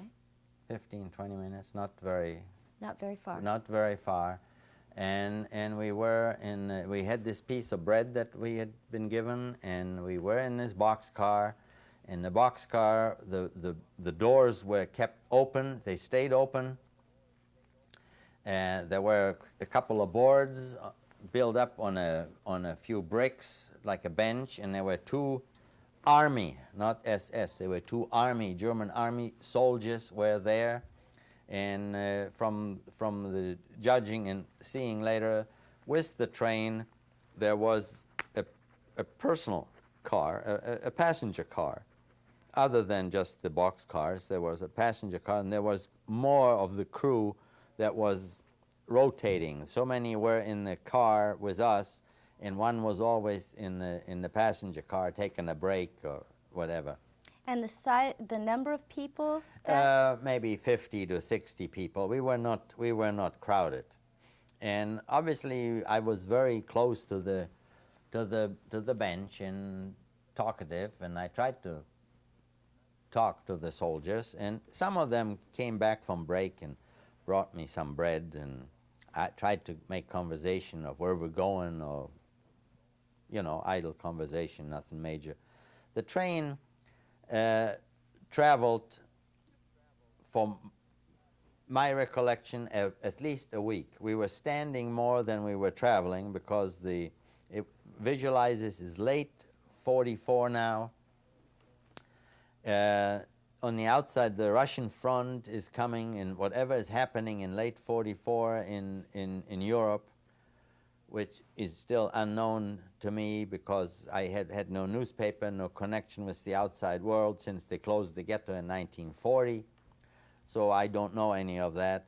But the sidings were bombed out, the track was bombed out, there were troop trains that had priorities. We were standing on stations, on sidings, not moving, etc. So let's take a break now.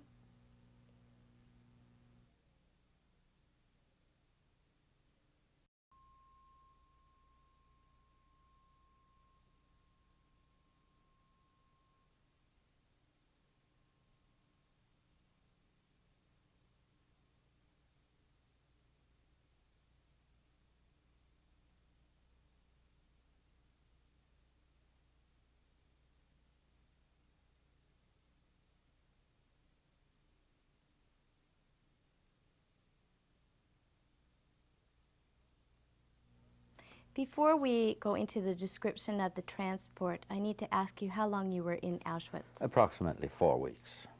Okay, now you started to describe the transport. You got on the train car with how many people? Oh, there were at least 50 to 60 people in that boxcar, including the two German guards. Was there only one boxcar, or were there a number of boxcars? No, there were a number. It was a train. was a regular train. I don't know how many cars there were, but there were more than one car, and there was a passenger car for the guards. And as I said, the train spent more time waiting than moving. Obviously, things were very hectic in Germany at that time, with troops receding or retreating, and tracks that have been bombed out, and all those things. And I do know that we wound up in Prague. We stood almost the whole afternoon in Prague, not in the main station, but somewhere off to the side. As a matter of fact, the piece of bread that we had been given was only good maybe for 1 or 2 days. This is 4 days later. And I know we waited, and the guards came back with baskets of bread and water. They had organized something, and they were dealing out some more food to us. The other thing is... How much food? What were you getting? Just a chunk of a loaf of bread, round bread that you'd cut into wedges, and you sort of get a wedge. So the train stopped every day? No. In this case, it stopped sometimes in the middle of the day and just stood there and didn't go anyplace. And you were allowed to get out? No, you were not allowed to get out. You were in there waiting, but you were allowed to get out when they came with the baskets to give you the bread, and you did get some water, and back in the train. Eventually, late at night, the train started moving again. Many times, well, a few times, since the boxcar was open, and it was in the fall, we drove through very, very nice, picturesque countryside, villages and orchards and farmhouses, etc. Many times, the train did stop in the middle, somewhere in the field near an orchard, and it did let us get out of the train and run down to some of the apple trees and shake and collect some apples. And this I remember on this particular one occasion. But eventually we wound in a place called Kaufring, at a station, Kaufring, where we all went out and marched about 2-3 kilometers to a camp called Kaufring. What was Kaufring by? Kaufring? Kaufring is near a place called Landsberg. Landsberg is in Bavaria. It's quite well-known city. Hitler was incarcerated there when he was being what he was, and that's, I believe, where he wrote his book, Mein Kampf. Do you know the date that you arrived at? No, I don't. And you were how old? Do you know how old you were? In 44. Yeah, I was 16. I was still 16.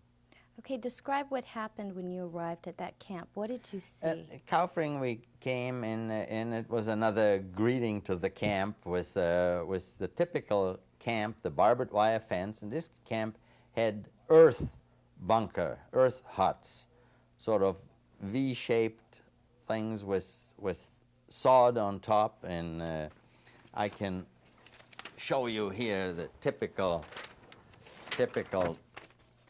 thing that I have drawn. I've drawn another one, but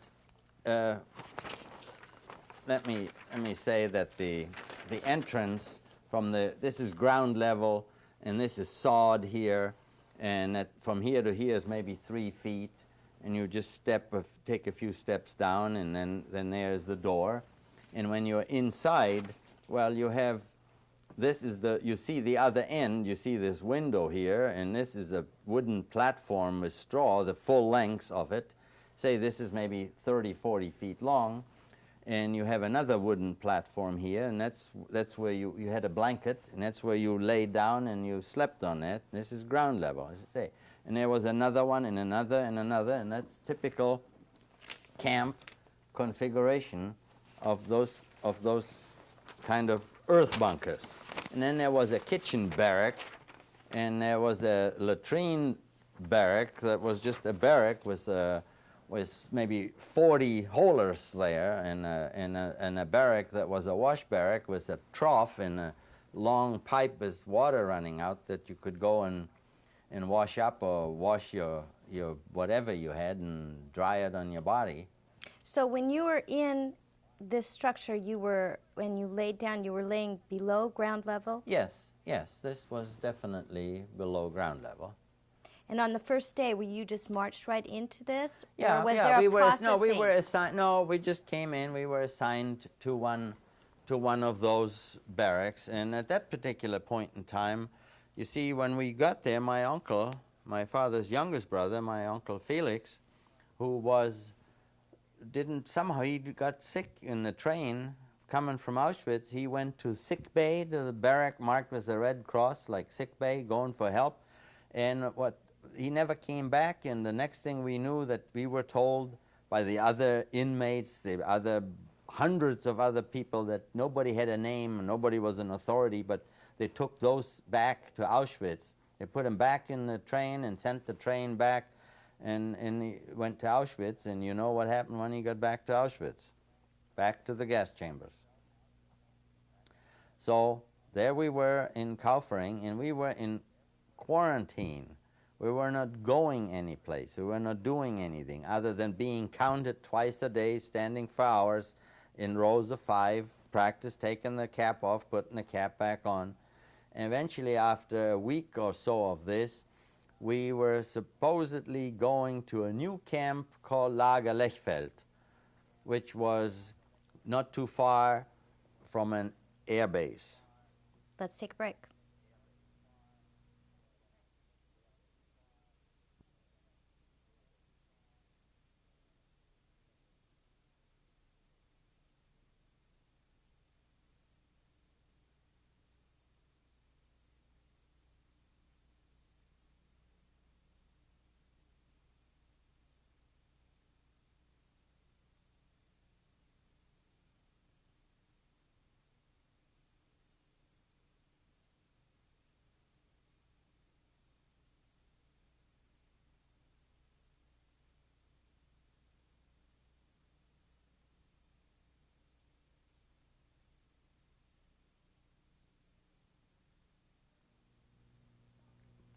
Before we have more discussion on Kaufring, why were you originally taken from Auschwitz? Well, to the best of my assessing the situation, things were happening. The Russian front was getting closer, and Auschwitz was being liquidated. And that's why when they came to this barrack after this curfew, they did not bother to select any people in particular, and didn't have any of the other civilians that previously came to select people for work, for transport. So that's why we were sort of processed in a haste, just make the first list of names, take the shower, change the clothes, no tattoo, go quickly, weed out a few more with a quick selection by some, quote, doctors that maybe spotted something that wasn't worthwhile transporting. And that's basically the reason why we left from there and wound up in Kaufring. Now, at the time, did you understand that the Russian allies were coming, or the American allies? The Americans were never mentioned, never heard of them. So the Germans mentioned the Russians? No, who mentioned it was other, usually you got it from the rumor chain from other prisoners that the Russians are coming, I never heard anything about Americans until the day before I was liberated. In all your time of Auschwitz, did any officer or commandant stand out in your mind, or soldier? No, and they were all faceless people in Auschwitz. They just came for the counting, and nameless and faceless. The one thing that we didn't discuss about Auschwitz was the sanitation facilities. The typical, as in all, a barrack was about a 40-holer. It was the toilet, and another barrack was a long trough and a pipe with dripping water, where you'd use that to wash up. That was sort of conveniently located in the middle of the 18 on one side and the 18 even and odd on the other side. At least that's the way it was in C camp. And in Kaufring, By the way, Kaufring was also called, I believe, Camp 3, and they were all called Außenlager. Außenlager. They were out camps surrounding the major camp of Dachau. These camps now were under the jurisdiction of Dachau, which has been a long-established camp from even before the war. Dachau was already a concentration camp, and it did have crematoria, and they did... Kaufring had a crematorium? No, Auschwitz, Dachau did. But Kaufring? None of those had anything. They had the earth bunkers, some above the ground kitchen barracks, and in the woods surrounding it, the German SS guard type accommodations, usually the same kind of barracks, same built, hidden in the trees. And some of the prisoners in Auschwitz, in Kaufring, some of them were going out every day in the morning on a work detail. They went to a subterranean ammunitions factory that was being built and carried sacks of cement and marched out, and they came back in the evening. But we had just come from Auschwitz. We were considered like in quarantine. We weren't going any place, so we didn't do any work and didn't do anything other than we were being counted regularly in the morning and in the evening to make sure. But you were free to sort of run around the camp, hang around looking for something to eat. That was also the place where I was sort of propositioned by some other prisoners. They were camp capos, camp police, camp guards, internal workings. He wanted me to go in the barracks and sleep with him, and he was going to give me some bread, and I told him my father was looking for me and I had to go back and he would be worried about it, and I avoided that confrontation and just stayed close to my father and my uncle Zweig. And now your Uncle Felix, I didn't really understand what happened to him. When he got sick in the train coming from Auschwitz, and when he got to Kaufring, obviously he went to the sick bay, or the place where you're supposed to get medical help in the camp. And as far as we were told, they were taken and sent back with the empty train back to Auschwitz, put on that same train right back to Auschwitz. This train made several trips to go back to get, as Auschwitz was being liquidated, but the crematoria were also working. So they took people like that back to be burned, taken, gassed in Auschwitz, and brought more of the workable people to the camp of Kaufring, in which Kaufring was only one of many surrounding Dachau. There were quite a number of camps in that part of the country, but they all were under the jurisdiction of Dachau. There was a camp in Landsberg, there was a camp in Lechfeld, there was later on a camp in Turkheim. Before you discuss Turkheim, can you describe the inmates in this camp? We were very cramped. We were the same group. They were very sick. People were skinny. They were undernourished. We had lice, particularly from sleeping without sanitary conditions, no showers except what little bit of washing you could do, sleeping on the straw in these earth bunkers, one next to the other, next to the other. Everybody had lice.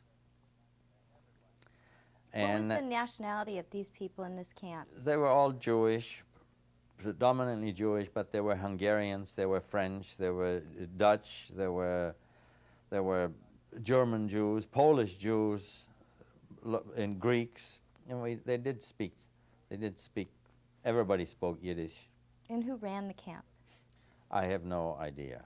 The SS. It was such a turmoil of so many bunkers, etc.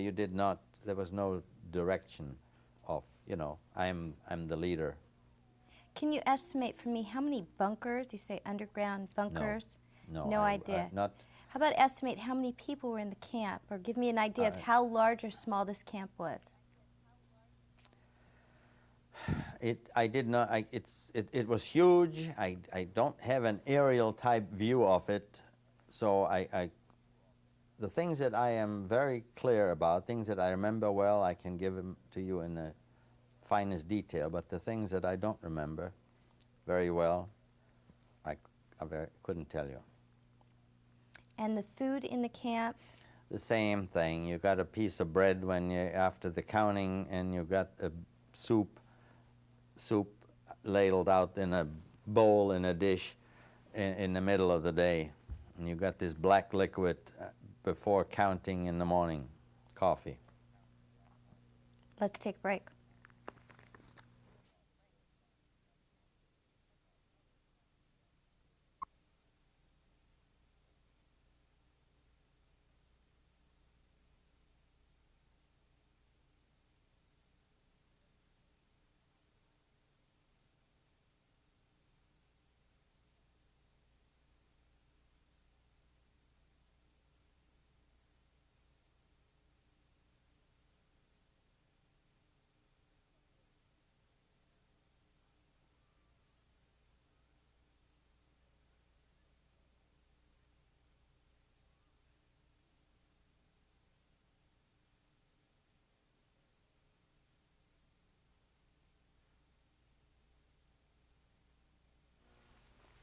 We are continuing the interview with Mr. Arnold Zweig this evening of February 28, 1993.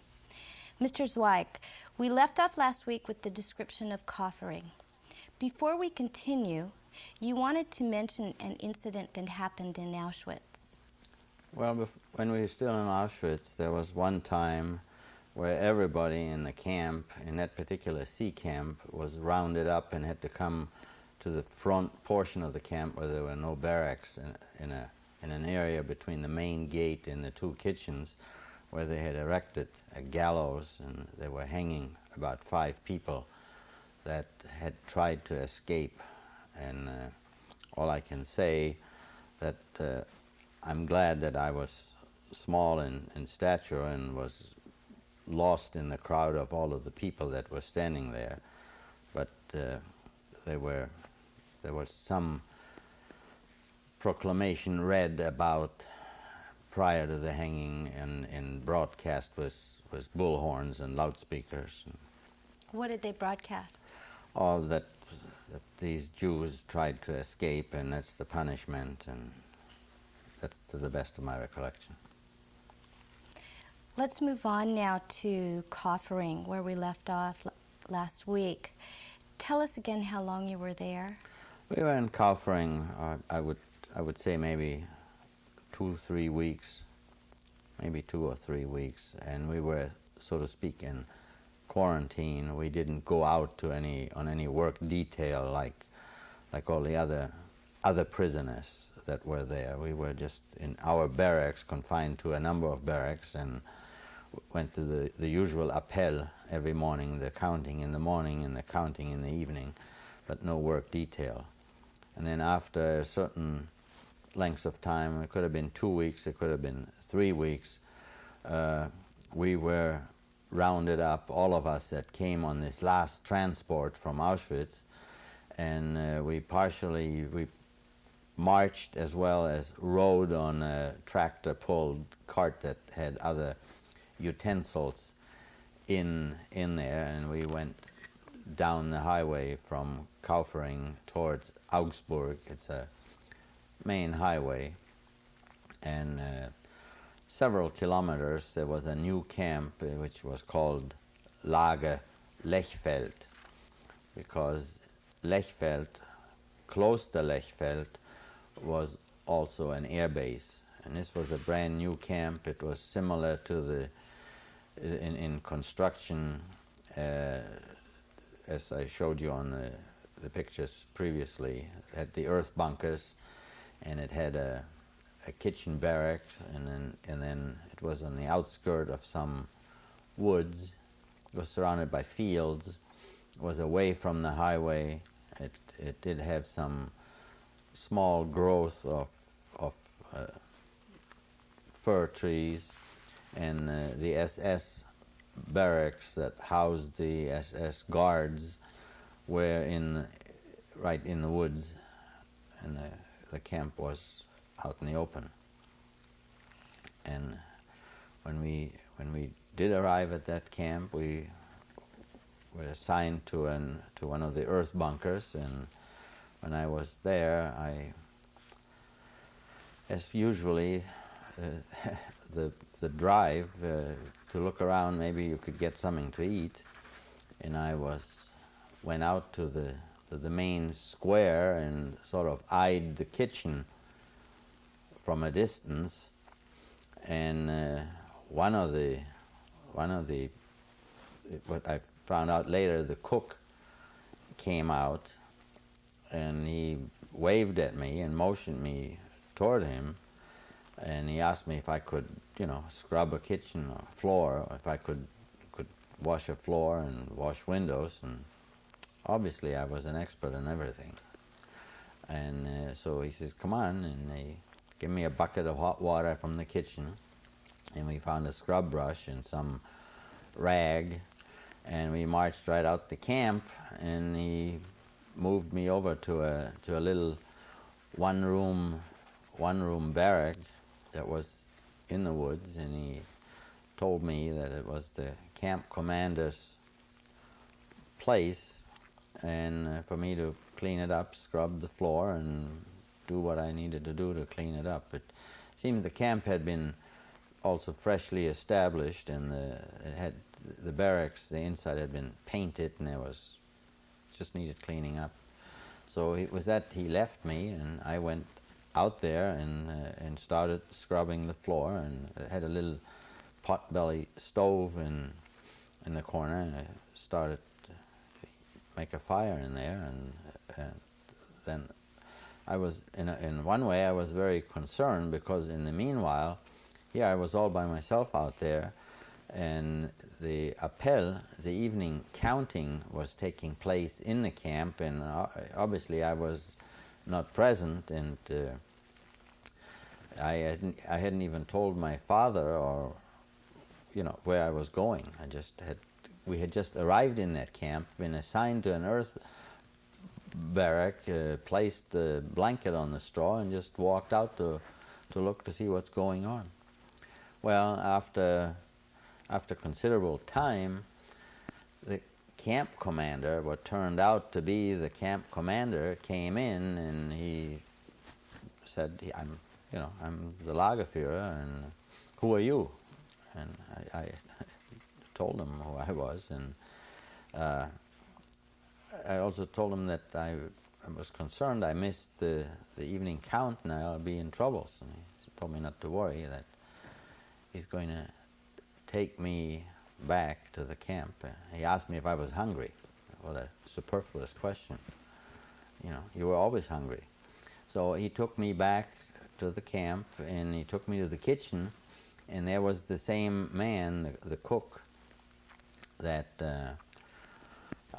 was the one that took me out there to get me started on this job, and he told me to give me something to eat, and he asked me if I'd like some farina with milk. I hadn't seen any milk or any food of that sort for years. So obviously I wanted some, and they gave me something to eat, and they gave me a large chunk of bread, and it was way after dark, and I finally went back, found my way to my barrack, and one thing he told me to be there in the morning, and bright and early, to come out. And I said, well, how can I come out? He says, just tell him you're going to see the Lagerführer, and you'll just walk out the gate, okay? So then I went back to my barrack, found my way there in the dark, and obviously my father was very concerned of what had happened to me. Where did you go? Where? Nobody knew where I had been. And I just gave him the bread, and I said, this is what happened. So the next morning, I went out and did the same thing, started the fire, started a bowl of water to heat for him to shave, and started shining the boots, and he then took off and went to the camp, and told me he had a little cupboard in there. And here's the funny thing: he had a cupboard in there with some of his clothing, but he also had a rifle in there with a drum of bullets standing in there, and he had bread and butter and a bowl with sugar, and he told me if I wanted to help myself, just help myself, but he says, just take it easy. He says, don't eat too much of that, because he says, you haven't had any of this to eat. He says, you'll get the shits. Excuse me, but exactly, that's what he said. And then he told me to go later on when he came back, and this was the daily routine there, and he went out, walked to the camp, looked around, came back, and he told me to go and get his meal for him from the SS kitchen. And I went and brought a tray of food, and when I brought it, he said for me to eat it, because he said I already eaten in the kitchen. So most of the time when he went to the camp, he went to the camp kitchen and talked to the cook. And by the way, the cook, I found out later, was a German national. He was from Berlin, but he was in because he was a homosexual, which under German law was outlawed. So that was the reason why he was in camp. But How did you know he was a homosexual? because the prisoners did have different triangles. We wore different colored triangles on the clothing, little triangles. What did the triangles mean? And different colors meant different things. As far as I remember, is that I was told that he was a homosexual. Do you remember what color the triangle was on his? I think it was pink.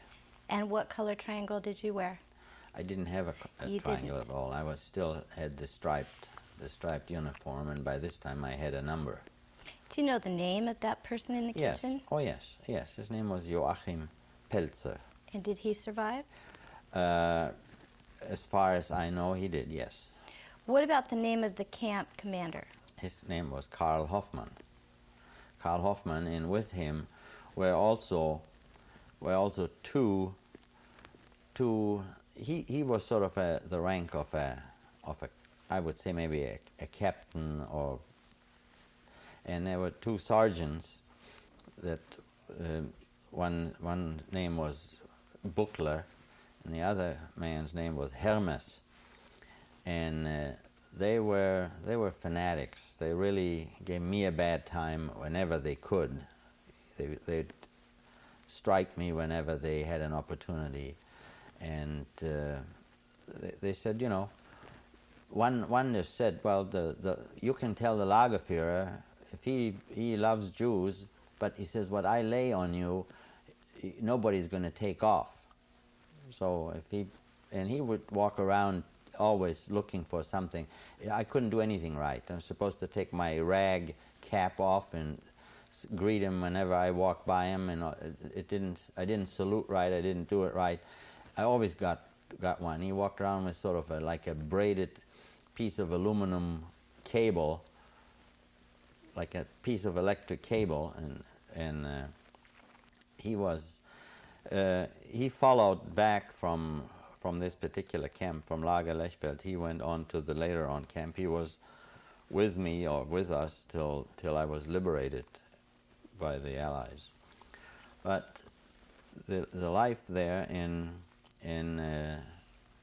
Camp Lechfeld was that the prisoners would go out.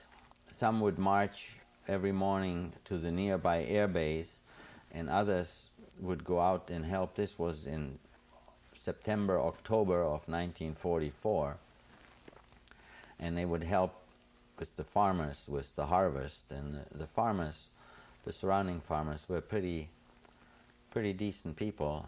They give the prisoners food and potatoes and some kind of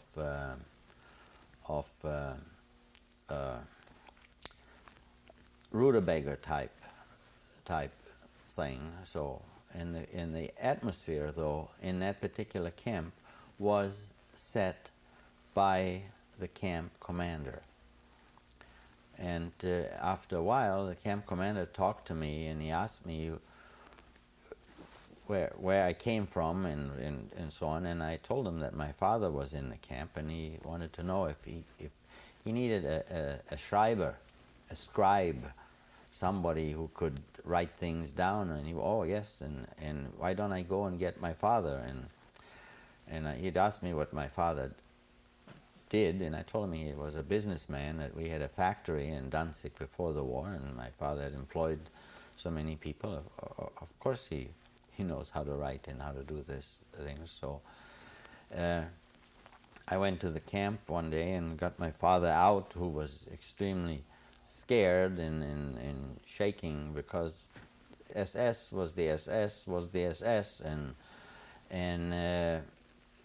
whereas this camp commander was also very reasonable in his attitude, but we had many conversations that were one-sided, that he did the talking and I, yes sir, jawohl, jawohl.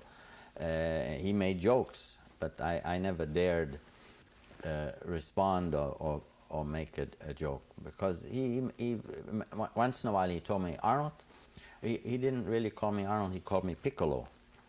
Piccolo. He says, Piccolo, you know the story about the two that go in the woods and only one comes back? And he was sort of pointing to his gun he was wearing on his gun belt. So there was no, he still had the final word, and he could do whatever he wanted to do, and there was nothing that any of us could have done.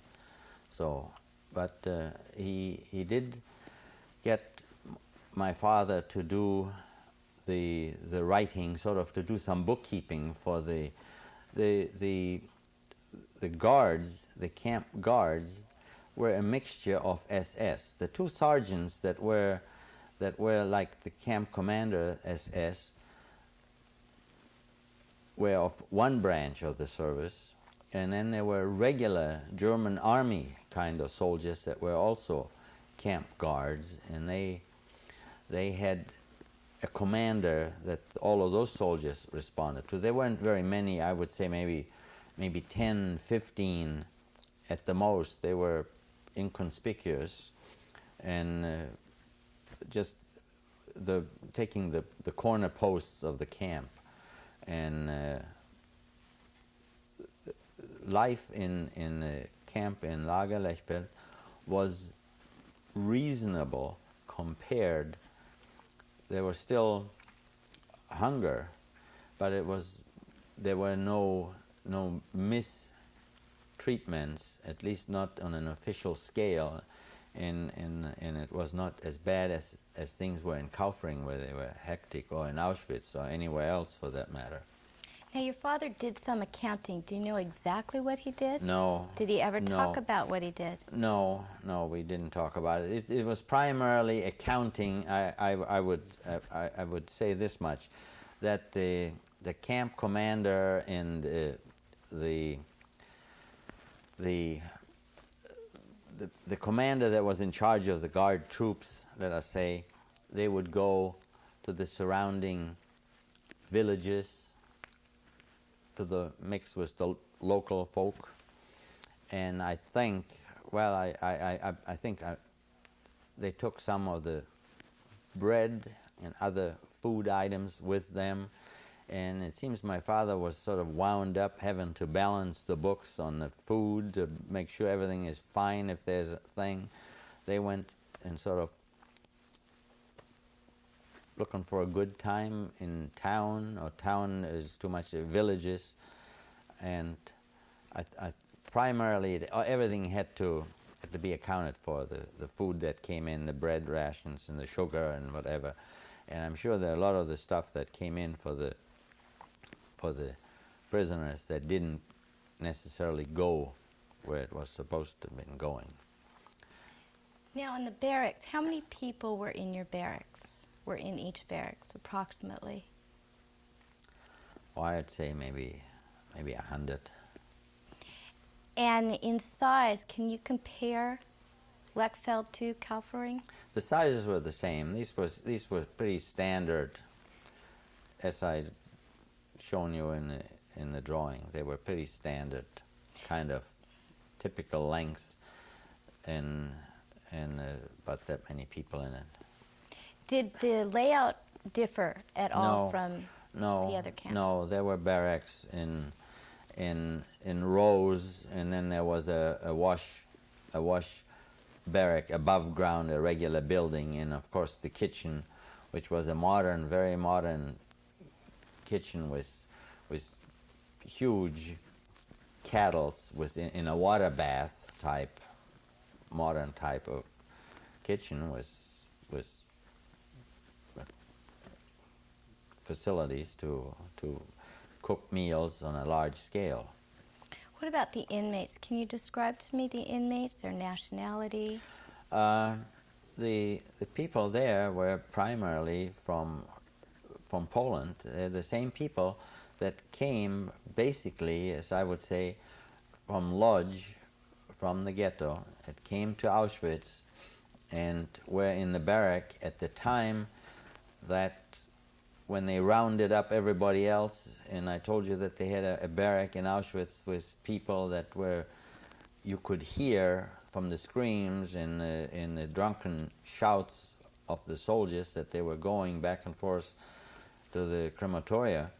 And then when they came into that particular barrack, when they made the first list and railroaded us out from Auschwitz and came, so those were the primarily East European Jews. Were they male and female, or male? No. Well, when we came from Auschwitz, there was only. In Lechfeld, there was all. In Lechfeld, there was only male. What was the youngest age of the people in Lechfeld to the oldest? I think I was the youngest. And your age was? Well, in 1944, I was 16. And what was the oldest? Could you estimate? No idea. People. Oh, you could say maybe in their 50s. There were many people, but you didn't know other than maybe your immediate person in the barrack who they were. There were there were 6 Greeks there. There were 6 Greeks, and they sort of kept to themselves. And the camp commander had established, like my father was a scribe, he also established one fellow who was a carpenter. And he had one man, Zielinski, who was a tailor, who did some sewing and patching of things. He made he tried to make a barrack, a little small barrack out of plywood panels put together like you would have today, like a storage shed for your garden tools, but maybe 3 times the size of one of those sheds. But it became like a crafts barrack. They had a carpenter and a tailor, and he had one fellow that was also from Poland. He was a shoemaker, and at least he knew how to do things with leather. And that's sort of the group that he established.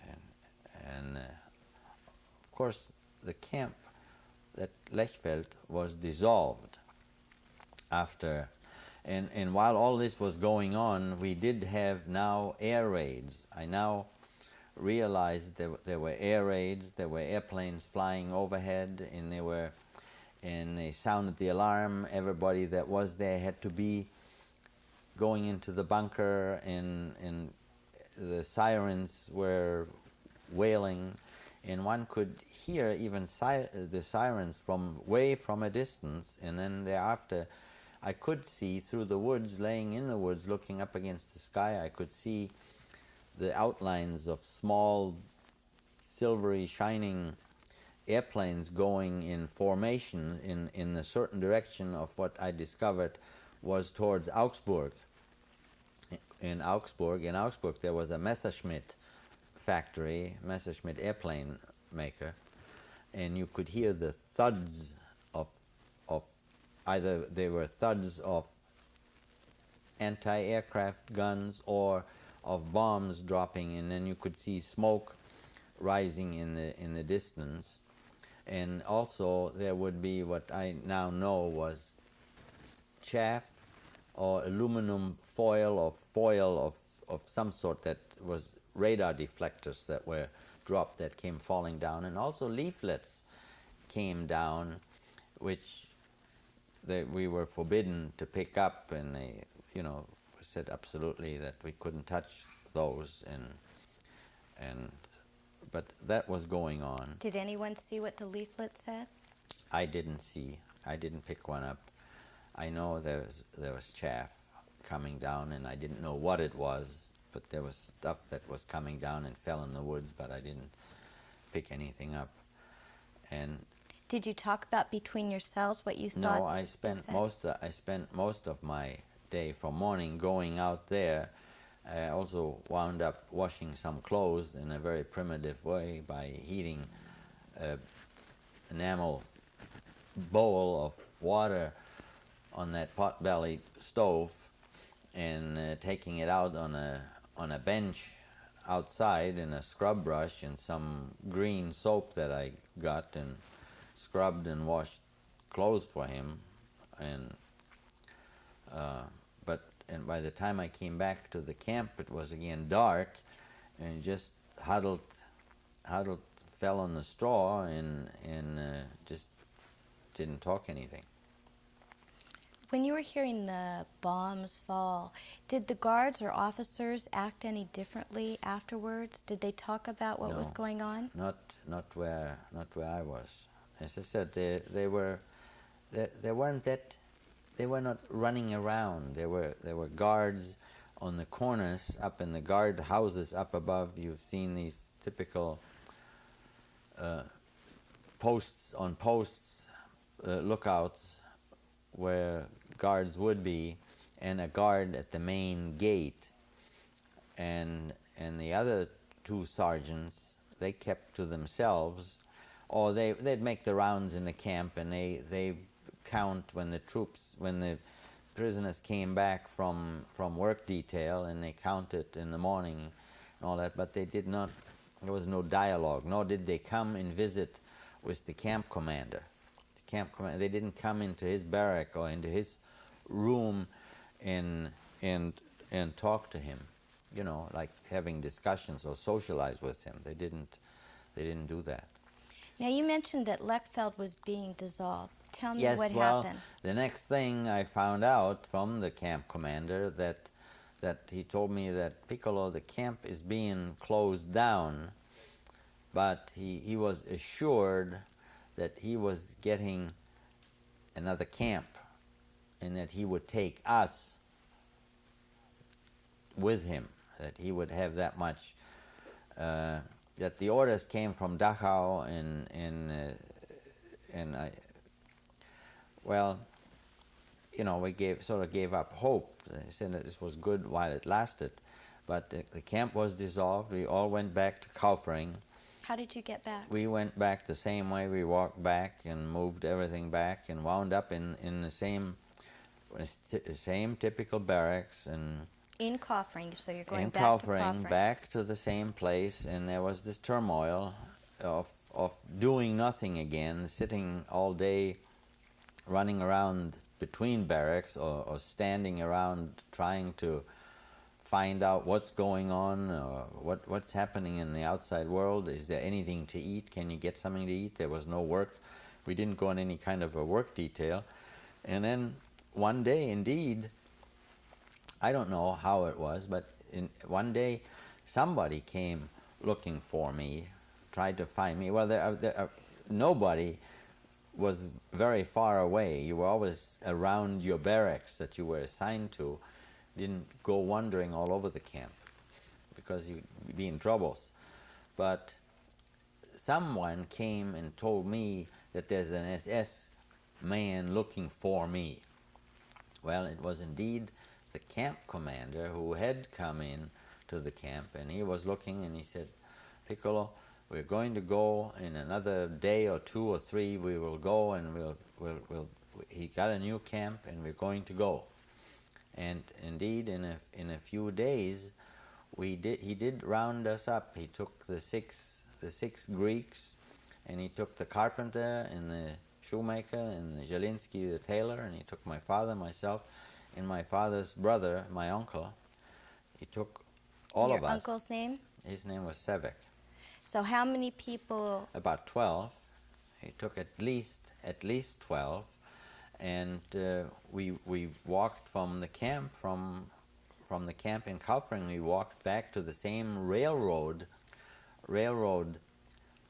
station in Kaufring, maybe 2 kilometers from the camp, and we got into a regular train, passenger cars, with the soldiers, the guard soldiers, and the camp commander, and all of us were sitting in the same compartment, like all of a sudden, like people, and we went and drove a few kilometers to Turkheim, where when the train stopped, we got out right at the station in Turkheim.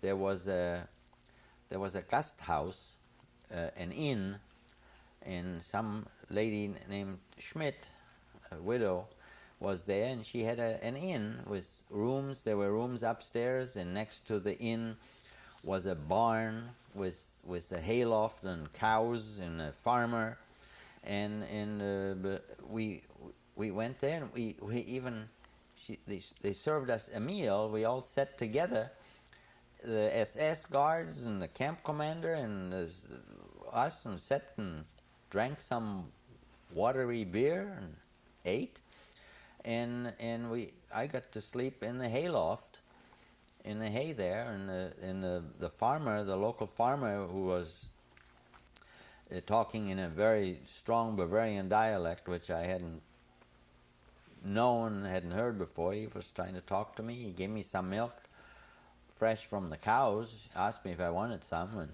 gave me some milk, and we spent I would say maybe a week in the inn.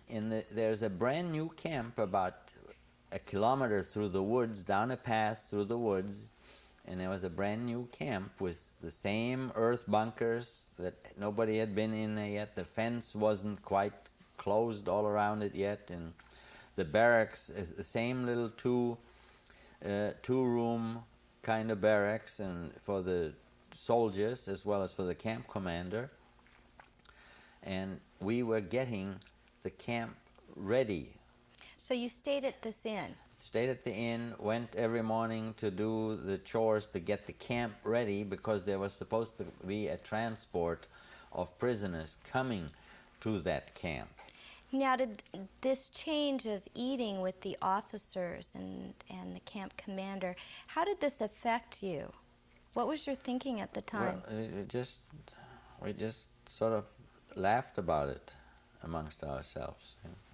You know, it was hard to visualize, believe me, but it all depended who set the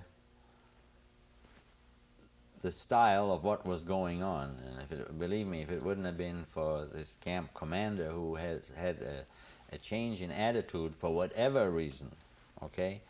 Now, here we were, the camp was established, and to the best of my knowledge, they brought down maybe 1,000 Hungarian people that came from Budapest. These were Hungarian Jews that came with their belongings. I mean, they wore their regular own clothing, and they brought their valuables. Were the Hungarians there before you came, or they were brought in while you were there? No. The camp, as I said, the camp was raw. It wasn't finished. We sort of prepared the camp, finished things, and did the finished building of what needed to be built.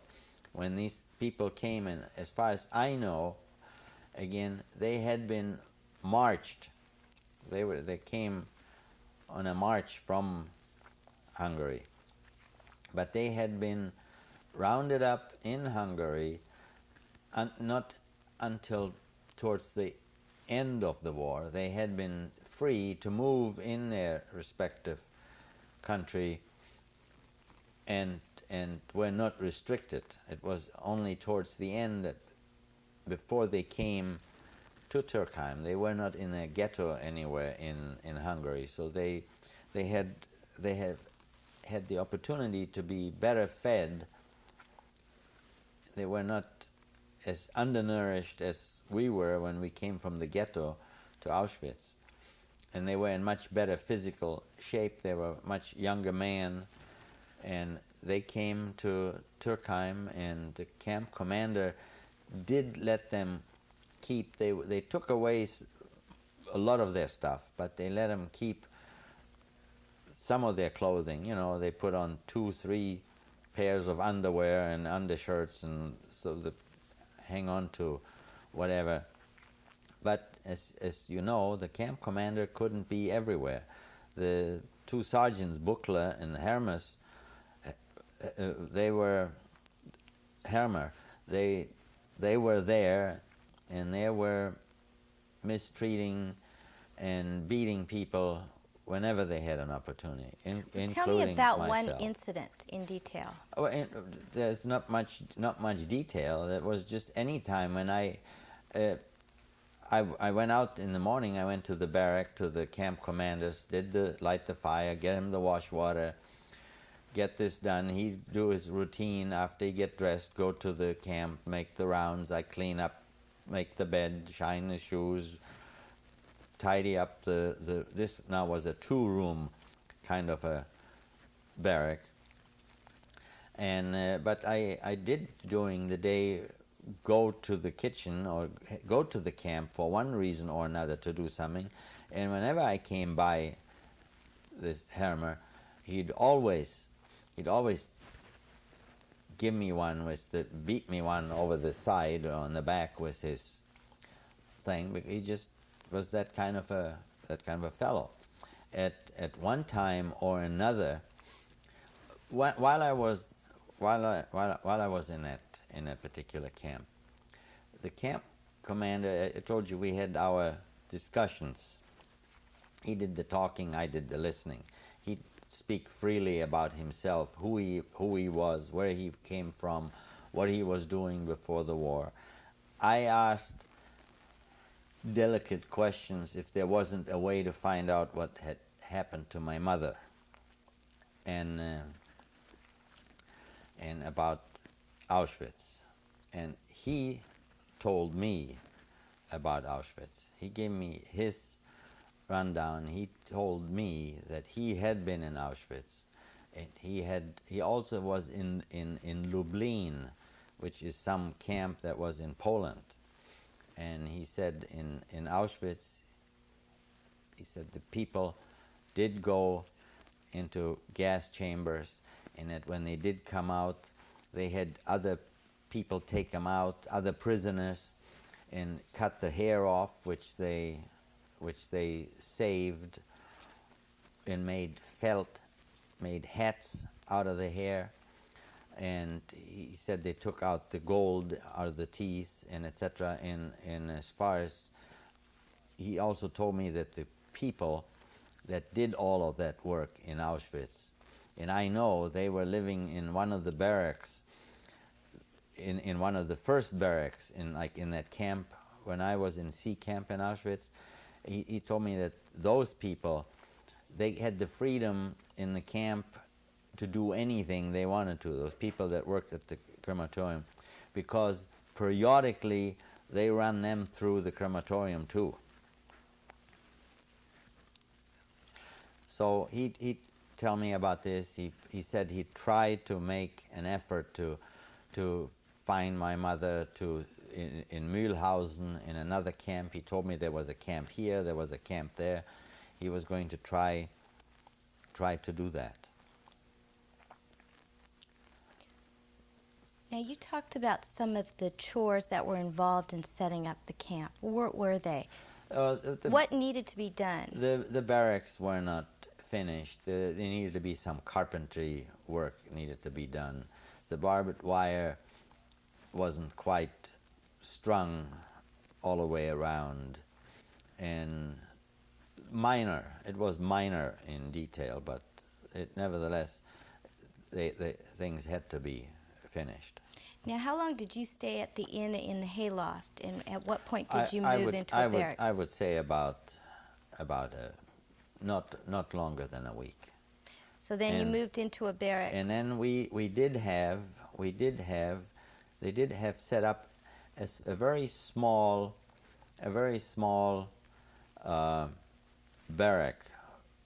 There were two of them side by side. The 6 Greeks were in one of those barracks, and the 6 of us, my father, my uncle, myself, the carpenter, the shoemaker, and the tailor, were in the other barrack. If you can visualize 2 panels of plywood, 2 4x8 sheets of plywood on sawhorses made up the bed for the 6 of us. So 2 4x8 sheets on sawhorses. The little barrack was about 8 feet wide, and let me say that the 2 4x, so you had an 8x8 platform, and that took care of 1/3 of the length of that little barrack. In the barrack, you could just stand up straight in it. Now, was this barrack like all the other barracks, or was your barrack just special? No, these were just two of the barracks. They were above ground. They were just flat.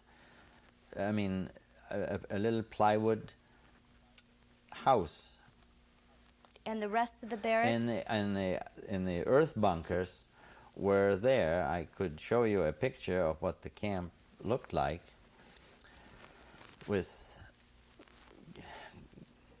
It's a private picture, and I could show you what that looks like. But anyway, these were the 2 barracks off to the side, and there was room to put in like a garden kind of table. You may have like a picnic table and 2 benches, and that was it. So we and you were able to use that? We were in that barrack. Let's take a break.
We were talking about the barracks. Let me give you some idea about the camp configuration. So this is not to scale, but it's the general arrangement, if you will. Let us say that this is the main camp gate. This was the sick barrack. This is a barrack above ground. These represent the earth bunkers, the triangular earth bunkers that we've seen before, that I drawn a picture of. This was the camp kitchen. This was a building stone delousing center, supposed to be for taking a shower, but it wasn't finished, and wasn't yet working properly. And these were the two little barracks. The 6 Greeks were in there, and the 6 of us that were considered as Polish Jews were in there. Now, that barrack, let me say, would be strictly, this is about 8 feet wide, and maybe, let us say, this is 12 feet long, that's all. And in the heights here, maybe an 8, no, about maybe 6'6" in heights, not much. That was all there was. And if you put towards this end here, you put a couple, 2, 3 sawhorses, and you put 2 4x8 sheets of plywood on there and some straw. That was the mattress or the bedding that we had. And up in the forward part, there was room for a small little stove that you had some heat in there, and to put in like a picnic table and some rough benches, and that was it. But we other than at night, we didn't ever have much opportunity to be in the barrack, because everybody was out working. And this drawing is of which camp? This is in Turkheim. In Turkheim. This is in Turkheim, and we were in Turkheim around November, October, November. The beginning of November, it was raining, was pouring rain. They were working in the mud, and now these Hungarian people came, and I said they got to keep most of their clothing. They did get to keep their instruments. A lot of them had musical instruments like clarinet, violins, accordions, etc.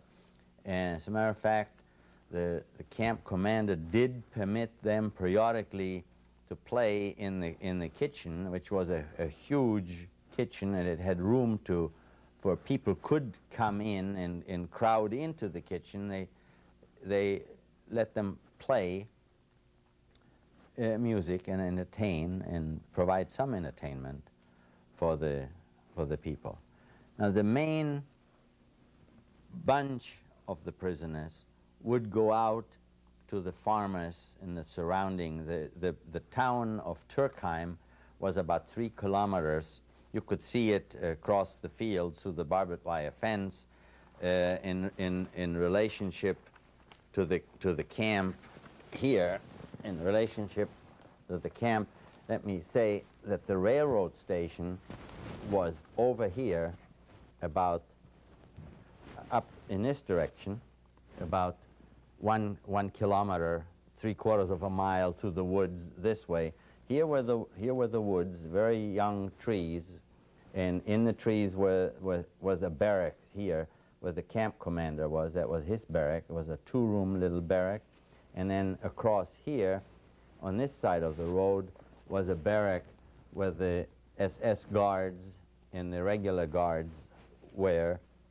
In the woods in this area here, and I don't know if you can see that, but in this area is where the people that did pass away were buried sort of loosely in the woods, and where later on they were taken out of there and put into another really established cemetery. And the town of Turkheim was about 3 kilometers across the fields in that direction. So you have the location and the general location of things. And the train would be this way. Like if you look up that way, that's towards Munich, and in about an hour's drive, or about an hour's drive in this direction, which would be more westerly, southwest, is where Switzerland and Austria were. About an hour and a half in a car, and you'd be in Switzerland. That's about the location of this particular camp. Now, the camp commander was doing his thing in that he was going out to the camp daily and checking on the kitchen, on the food, and talking to the prisoners and making sure that things are okay. And this was happening. And then also came a time that there were women all of a sudden were due to come into the camp. So now there was a camp within a camp. They took and they made a barbed wire enclosure on the right-hand side of the gate. And as a matter of fact, they did get a woman SS guard, a female SS guard came from someplace, and from the discussions with her, she was a native of Munich. And 300 women came, and they were also primarily Hungarian women. Now, there were times in up the road between the camp proper and the railroad station, there was a silver fox farm.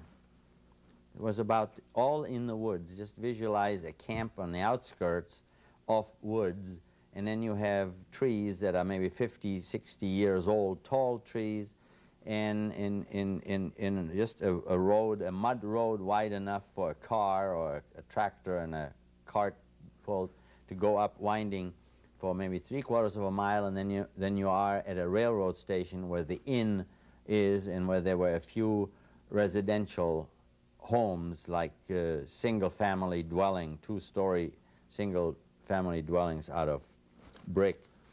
And the fox farm was operated by a family called Rinninger. There was Franz Rinninger. He was the farmer that I spoke of when I first arrived there and asked me if I wanted some milk. That was his barn that he had up there. And what they were doing is they had also a cooling house, a large walk-in refrigerator with a huge meat cutting up table and a huge meat grinder. What they did, they bought, or whether they bought or got, was cows, animals that died that were not good for consumption. They brought them out and cut them up and put them in the cooling house, and then they ground it up for the feed for the silver foxes. They were raised for the silver fox capes, etc. And they were in little cages out there, in little chicken wire type, chicken mash cages, and he would cook. He had an outdoor kettle with a wooden fire and a small smokestack, and he'd cook this giant kettle full of boiled potatoes every day, and he'd grind up the potatoes with some of this bad meat and some greens, and sort of mixed it up and put it into these buckets and went out and fed the silver foxes. But the lady there from the camp commander would go up there, and I'd go with him. He'd take me with him. And he said, "This is the piccolo." He'd introduced me as, "This is the piccolo. He takes care, he does this, he does that." And this lady, obviously, she was always in the kitchen, always cooking something or baking something, so I did get some food from her. And then one time, the camp commander says, "Piccolo, we're going to go to town. I've got to go and see somebody." So we took from that lady, we took 2 bicycles and rode into town along the regular highway and got into the town of Turkheim, and we went to an inn where I got something to eat and sat in one of the side rooms in the inn, and he got some cigarettes and talked to some of the innkeeper's daughters. And then we went to some other farmer. It was the regular, Turkheim had about 5,000 inhabitants, and typical of Europe, the farmers have the fields surrounding the village and have the stables and the barns and the houses in town right around the church. So he went and talked to a lot of the farmers there, and a lot of these farmers wanted help. They wanted some help with the harvest, and they made some arrangements, and they come and pick up some of the prisoners, and the prisoners were very, very happy because they did get food, good food, and these farmers, these people from Turkheim did come, like on the weekends, they'd come go for a walk, and like you look into the zoo at the monkeys, they were looking through the barbed wire fence, looking at us on the inside, and giving feeding some bread. So that was basically the life in Turkheim. In Turkheim, the camp commander also had a radio, and I never turned the radio on. I never did, and he told me, don't touch the radio. I could have listened to, I didn't know, first of all, who was in the war. I had never heard of D-Day, nor had I heard of Pearl Harbor or anything else. As far as I'm concerned, the war was, I didn't know who was in it and what the state of the war was. But I told you that the camp commander did do his own talking, and he volunteered whatever he volunteered. And then towards the end, when I come in the morning, and he was getting more and somehow more and more worried. He was not acting as, he was brooding. He was still, when I got there in the morning, he was still in bed, in the little room in bed, propped up on an elbow and thinking about something.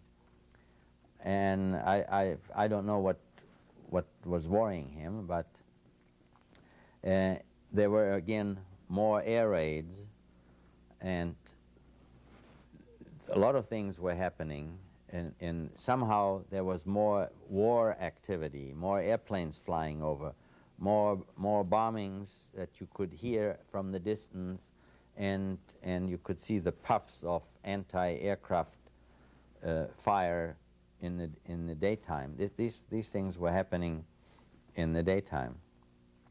And the camp commander, one time, again, we went to town again and visited other people, and they were always giving him food, which he gave to me, which he distributed, and says take it to the people. We also went to the local apothecary. We went to the local apothecary and met the lady and her husband that owned the apothecary, and he did get medications. He did get medications from those people, and as a matter of fact, there was Dr. Lodz and Dr. Zoltan. There were two Hungarian real doctors, and they always came and they had a dialogue. He was the kind of commander that these prisoners could talk to and saying, we need such and such. And so you had two doctors in this camp? There were two known doctors, like Dr. Lodz and Dr. Zoltan. They were Hungarian, and they asked for medication, etc. And he did go, and as I said, I went with him to town. He introduced me, this is Piccolo, and we got some medication.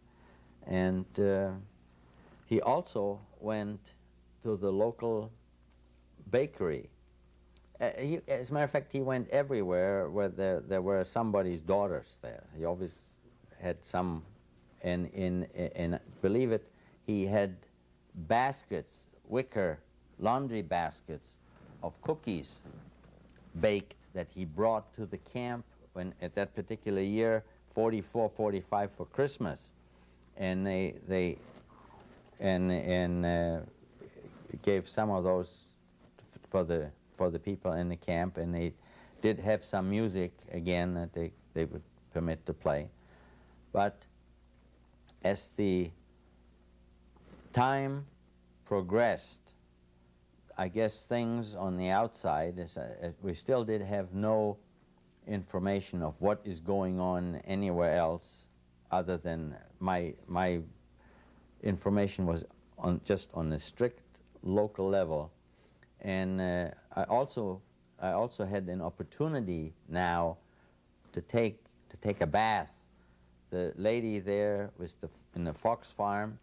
She heated up a giant kettle of water and put it in the cooling house out there in the refrigerator house, had a big zinc tub, and gave me the water, and I could take a bath in there. And so that was an opportunity that not at all possible anywhere else. So it was the people that worked in the surrounding, in a building project. Some worked in a building project building houses that were erected out of foam cement panels, precast cement foam type thing, like an erector set. They were trying to build housing in the woods. As a matter of fact, some of those houses still exist today, and that was to provide housing for the people that were bombed out in the major cities, like in Munich, etc.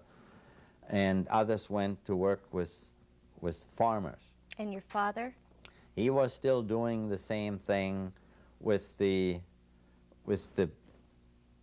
commander of the army, of the small group there, keeping the books, keeping the account straight on the food that came and how many prisoners are in camp, and doing some kind of accounting. And my uncle was there, who at this point in time was in charge. They had established sort of a kleider, smutter chamber, sort of a kleider, old clothing that they didn't send back.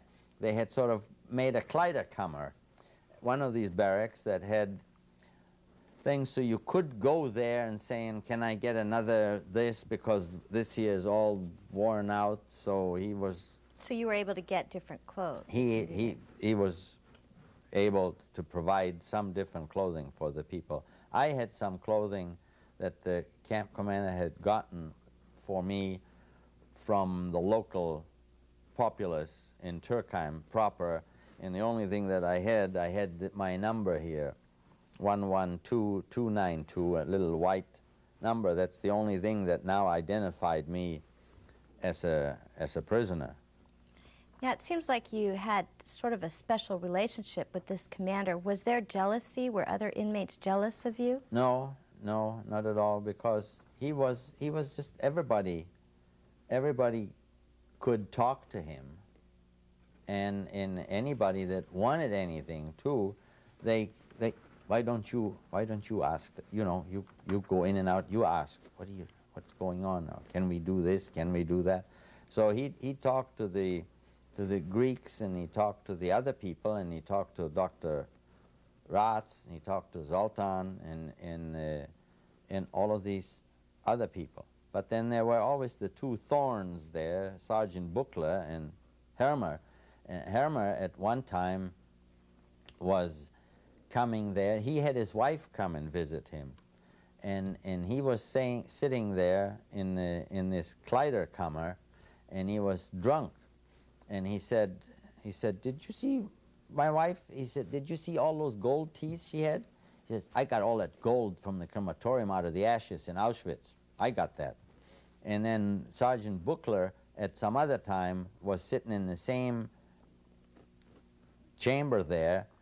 I was present, my uncle was there, and some other prisoners were there when he came in, and he was also drunk, and he took his gun, he laid it on the table, and he says, well, he says, I don't know, but none of you are going to leave here alive.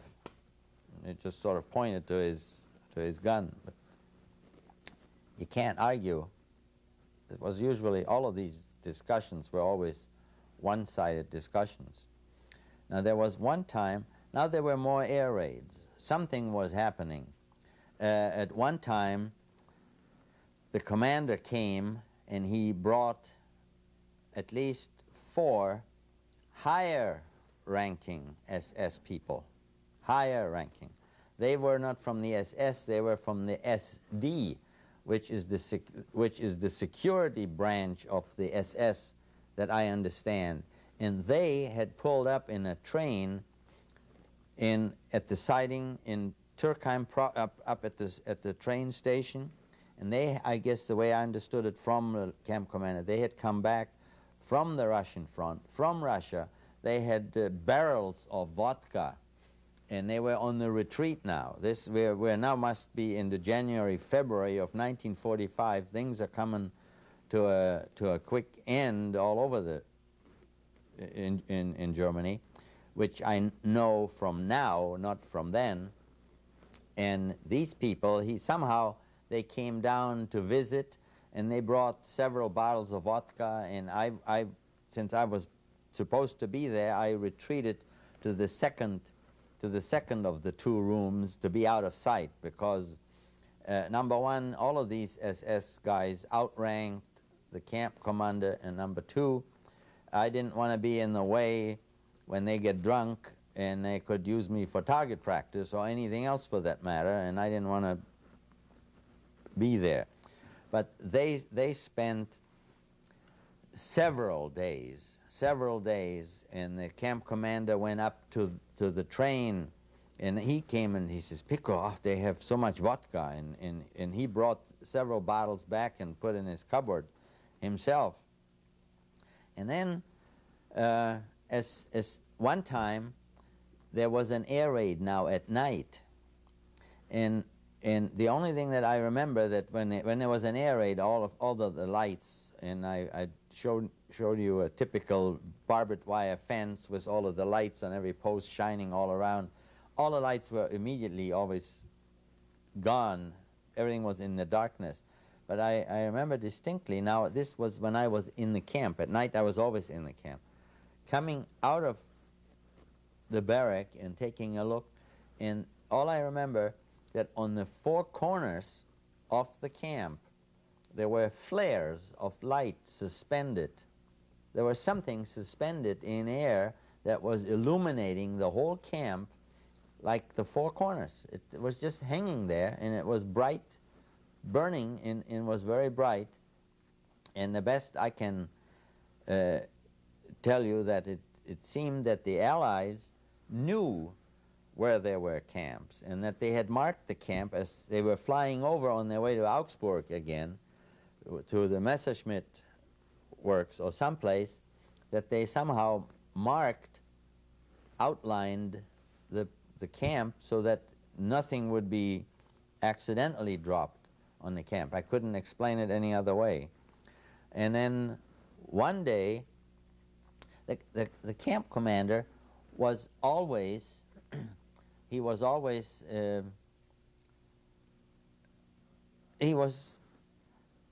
talkative, and he was interested in, and as I said, he made his rounds in the camp every day to see what was going on. Well, one day I asked him, I said, if he would like to come and visit with us, to come to the barrack. And as a matter of fact, the woman from the Fox farm had given me some bread and some cold cuts so we could entertain him. I said, would you like to come to the barrack? And he said, oh. He came to the barrack in the evening, took off his gun belt, hung it up on a nail there, and he liked to play poker.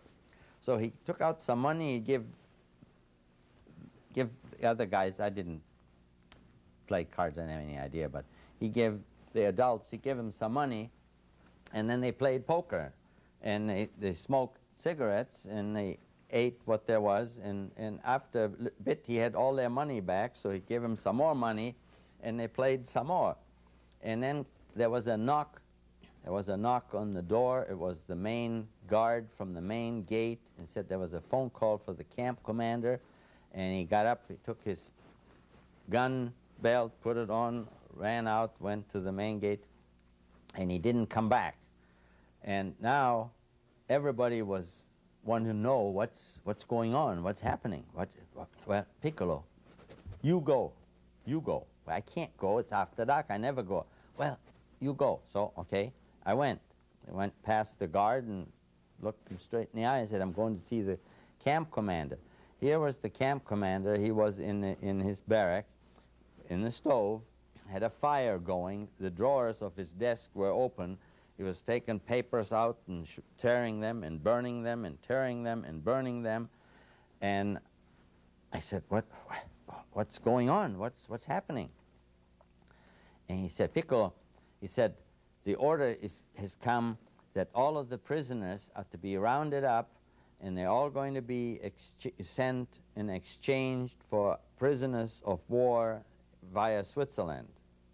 And I don't know what, this is now late at night, 10 o'clock, 11 o'clock, I don't know, it was late at night. And I don't know what came over me, and I said, Herr Lagerführer, I said, if I hadn't been in these camps now for a number of years, and if I didn't know any better, I perhaps would believe this. But now, having this past experience known, I said, I am not going to go. And he said, well, I didn't ask you to go. And with that, that next night, that next day, I don't know whether it was the same night or the next day, we, at least my father, my uncle, the carpenter, the shoemaker, and the tailor, we left and we walked up to the fox farm, and she had, among the cages of the foxes, she also had sort of a sheep barn, shiplap, holes you could look through, but there were sheep in there. And we just went up there and stayed in there, and there was no one to stop you from leaving? There was nobody to stop us, because we were sort of free. In that camp, people could sort of go in and out. They were going to work sites, and anybody, even if you wanted to run away, where would you go? There was no place to go. So we went in there, and she did hide us in there. She brought us a pitcher of milk and a bowl of boiled potatoes, and that's where we stayed. Well, in the evening, the camp commander came and inquired how we're doing. And I said, what's going on? He says, well, the order has come, and there will be trucks coming, and the people will be sent. But there was general turmoil, and he is saying, now that was his saying, that he is instructing the trucks to drive slowly, and the guards were looking the other way, and it seems that there was a general panic, and everybody was concerned for their own well-being, because something was happening, and within maybe 2 or 3 days that we had left the camp, one night in pitch black, we went and walked down through the woods, this 5 blocks, 2 blocks, to the camp commander's barrack, and there was this giant white 4-door limousine with Swiss license plate with the Swiss Red Cross insignia. It was there, and we went in just to find out what is going on. And there were two people in there. One of the persons was a man named Raymond Monnier. He was from the Swiss Red Cross, and he had with him another man. For some reason, I don't remember his name at all, but the camp commander was there, and he says, Piccolo, the Americans are going to be here in the morning. Americans? Where'd they come from? Americans. They were far away. To us Europeans, or at least to this one here, America was always something that was far away across the ocean. In America, you saw the skyscrapers and the Statue of Liberty, and that's the image you had of America. Where did they come from? How did they get here? I mean, it's so far away. How do you get over the ocean, and why are they here? Well, they are in Memmingen. Who knows where Memmingen is? I mean, I've never been to this part of the world anyway, so I didn't know about Memmingen. But anyway, this Raymond Monnier was heading back to Switzerland. He was his driver, and he had room for 1 passenger. And there's an opportunity for me to go. And I told the camp commander, I says, look, I've been with my father. I've been lucky to stay together with my father throughout this war. I'm not going to go now and leave. So he sent for one of the women in camp that was from Belgium. She was a French-speaking lady. And I know he sent for that particular woman, and Raymond Monnier was his driver, and that woman, and off they went to Switzerland. And this other man stayed with him. He brought in a little unfolding army cot and a little olive drab blanket, and there we were, the 6 of us, the camp commander, this man from the Swiss Red Cross, and somebody had some cognac and some chocolates, and I know that we typed out, it was typed out in English. The man from the Red Cross did the typing. that sort of, in a sense, stated that we, the undersigned, request that no harm come to the camp commander, Karl Hoffmann, because he had been a decent fellow, and at this point in time, he was extremely, the camp commander here, he was extremely worried. He thought that you know, Americans are going to come, or whoever is going to come, they're just going to just string them up right there and then. And it was very late in that same night, we went back to the barrack, and sort of we laid on the bare ground, soil, and fell sort of asleep. Who knows what time it was? And believe me, the next morning, when I woke up, and I could see through the cracks and through the knot holes of the shiplap boards, I could see across the field the highway, and there were trucks and tanks and more trucks, and things were moving, and we just sort of came out of that fox farm, and the first thing is we went down to the camp. There wasn't a single guard. There wasn't anybody there. These guards that were there the night before, they had just sort of like disappeared. What about the inmates? Were they still? They were there. The gate was open, and the inmates were starting to come out and looking. And I myself walked across the field, maybe 3/4 of a mile, not more, to get to the highway.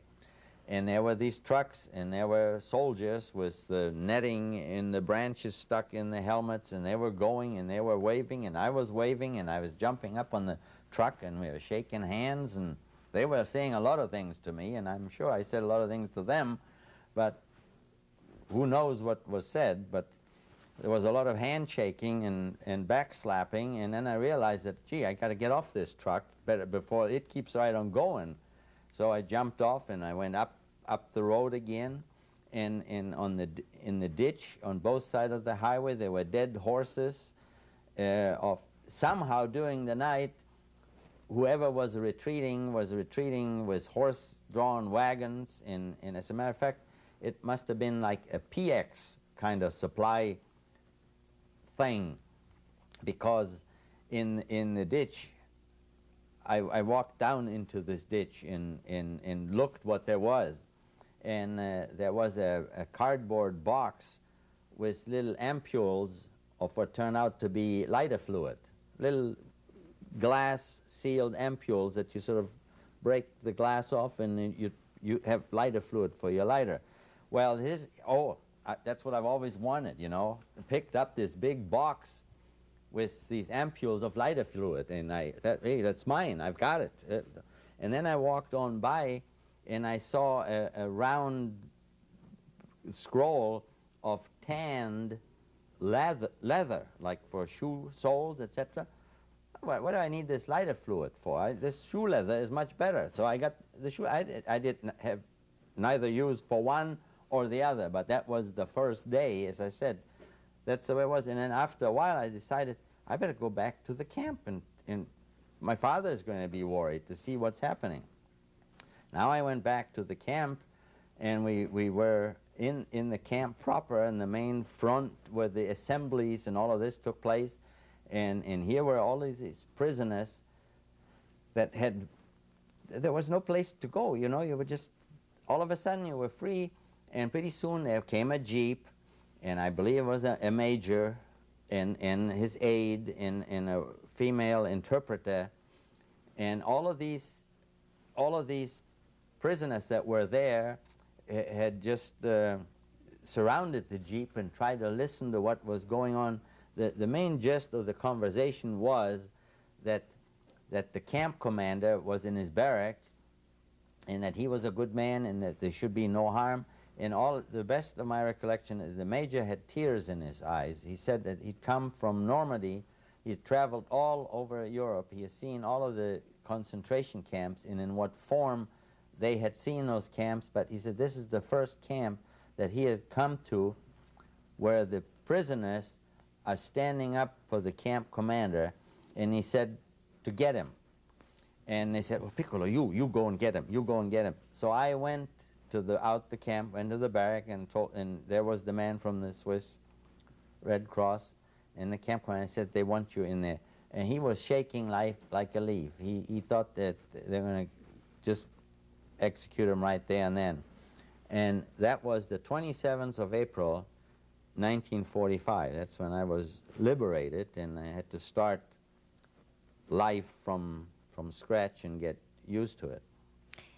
Now During the day thereafter, then all of a sudden, the typical Army Red Cross trucks came, and they took the people from sick bay, those that were sick, they were seriously sick people, and started taking them to the surrounding spa. There wasn't too far from Turkheim, there was a spa which was primarily nothing but giant buildings with sanatoria, hospitals, and they were primarily for wounded army military personnel, and these people were taken to the surrounding spas, and they were the beginning of the rebuilding of those people was started. And my father was at that same time sort of elected, since my father could speak Polish and Russian and fluent German, obviously, and some English, so he all of a sudden became the spokesperson for the prisoners and the go-between with the local authorities, such as they were, and the Allied forces that were coming through. There was no fixed military government yet. There were just whatever army portion came through and was in charge, but there, at least in Turkheim, there was an orderly transition. Also, all of the local farmers and all the local folk, on that day, everybody wanted to have one of us to stay with them, like a good charm talisman, because when the Americans come, they're going to kill us all. So we want one of you, you know, we've always been good, we've always, all of a sudden everybody reminded me that they had Jewish relatives and almost wound up in a concentration camp. And my grandfather on that side, and we've always been up here, and and I said, I didn't ask you any questions of what you did. I didn't ask you, you have to explain to me. Did you suffer from any illnesses after you were liberated? No. No. No. Did your father? What about your father? What was his condition at liberation? He had ailments afterwards. He died in 1964 of cancer of the liver, and he had the doctors afterwards told me that some of the ailments had been caused by Auschwitz, by being in the barracks and sleeping at one time or another in the wash barrack on the wet cement floor, and who knows. So you stayed in the camp of Turkheim how long? Till from say end of October, beginning November till the 27th of April. And then did you move out of the camp? No, there was no place to move. I mean, the camp commander moved up into a room in the inn up where by the railroad station, and my father and I moved in to the barrack where the camp commander had been.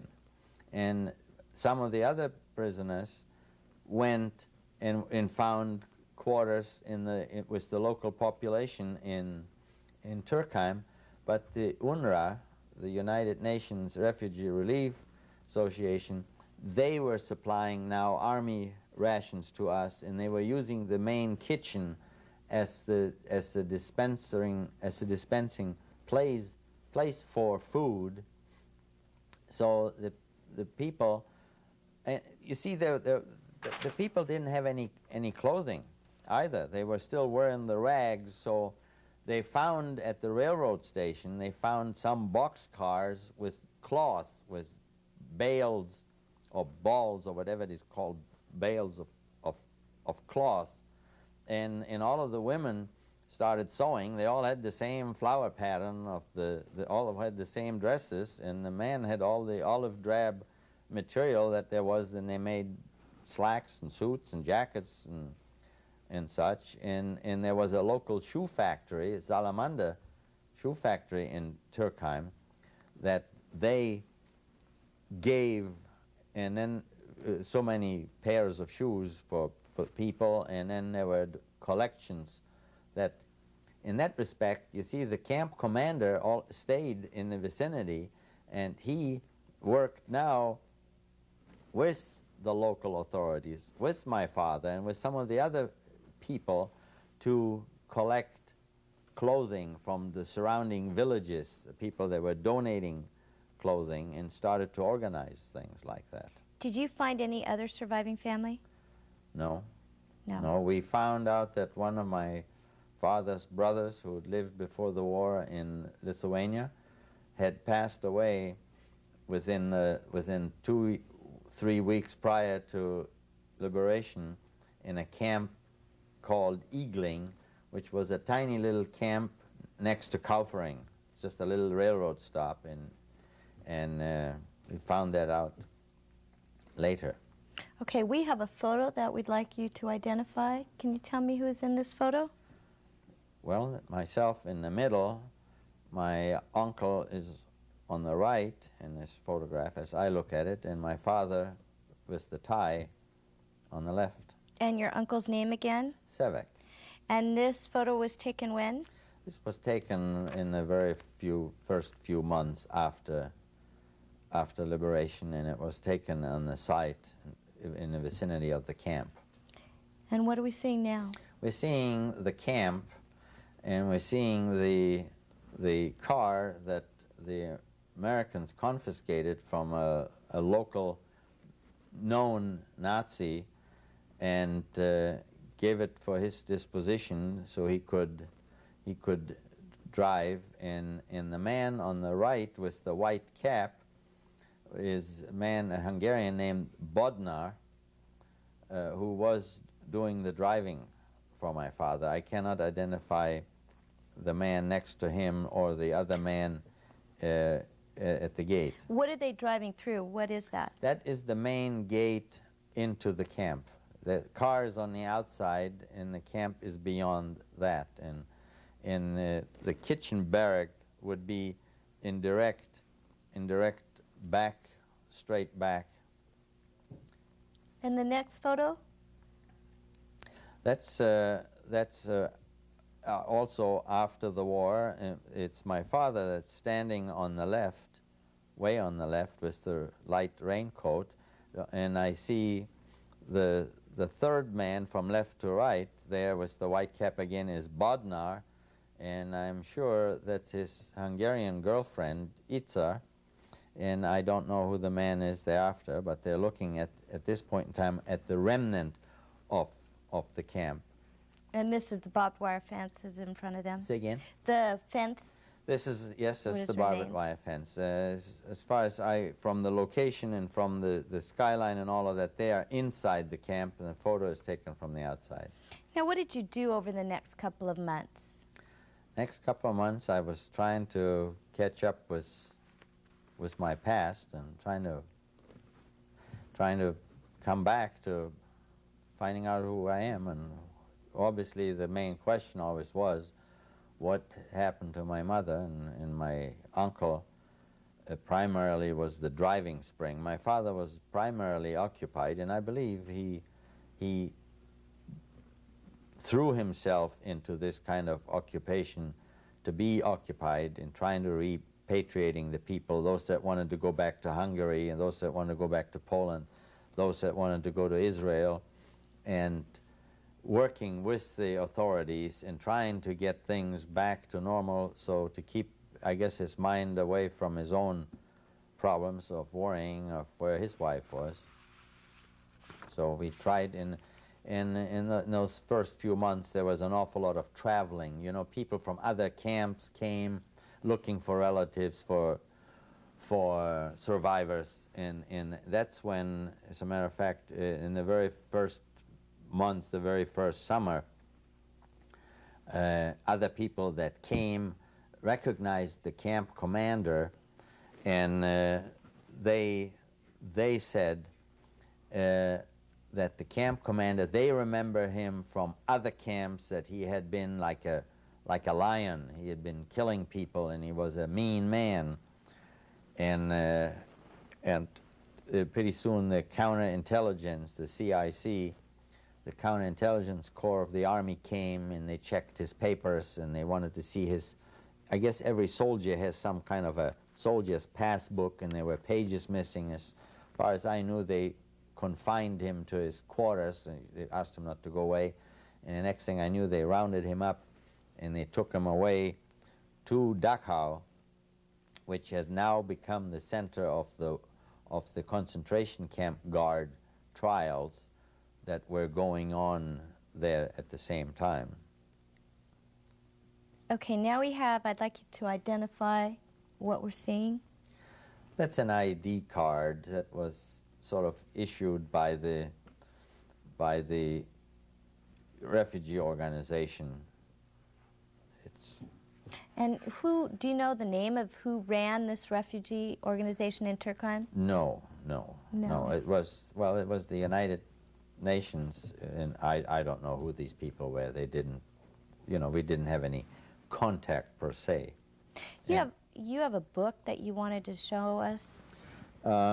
This is a book that was published and given out in 1985 at the 40-year commemoration of the end of the war. There was a cemetery established. Right after the war was over, the arrangements were made to dig out the bodies that were buried in the surrounding woods in shallow graves, and they were taken out. And the city of Turkheim established a cemetery. They dedicated a piece of property, and they established a cemetery, and my father was instrumental in having this monument built there. It took about perhaps 3 to 4 years after the end of the war, but the book was issued with a picture of this, and it says for the forgotten, it says here. And on the title. On the title it says here, for the forgotten, and it is a book, and it's a history about the concentration camps that were in a portion of what is known as Schwaben. It's a part of Germany in Bavaria, and all of these towns, all of these dots were all camps. Down here, this is the Lake of Constance. On this side here is Austria, and on that side is Switzerland, and so you have some idea where the location is. And Turkheim, in this camp, is right here. There's Turkheim, and they published some stories about, and interviewed in this book. There are interviews with people that survived and were in the different camps, but primarily my father was instrumental in having this built with the local authorities and an architect named Roof, and the way he explained it to me, it was a memorial to my mother that he was also primarily interested in doing, and this is still in existence, and it is being taken care of by the community of Turkheim. Okay, we have another document for you to identify. Well, that's a photograph. Can you identify that? That's a photograph of my father and myself somewhere near the camp barracks, taken after within the very first few months after the war. And can we have the next document? That's the first ID paper that was issued. I believe it, if I'm not mistaken, it was the 7th Army that issued that, and it had the military governor etc.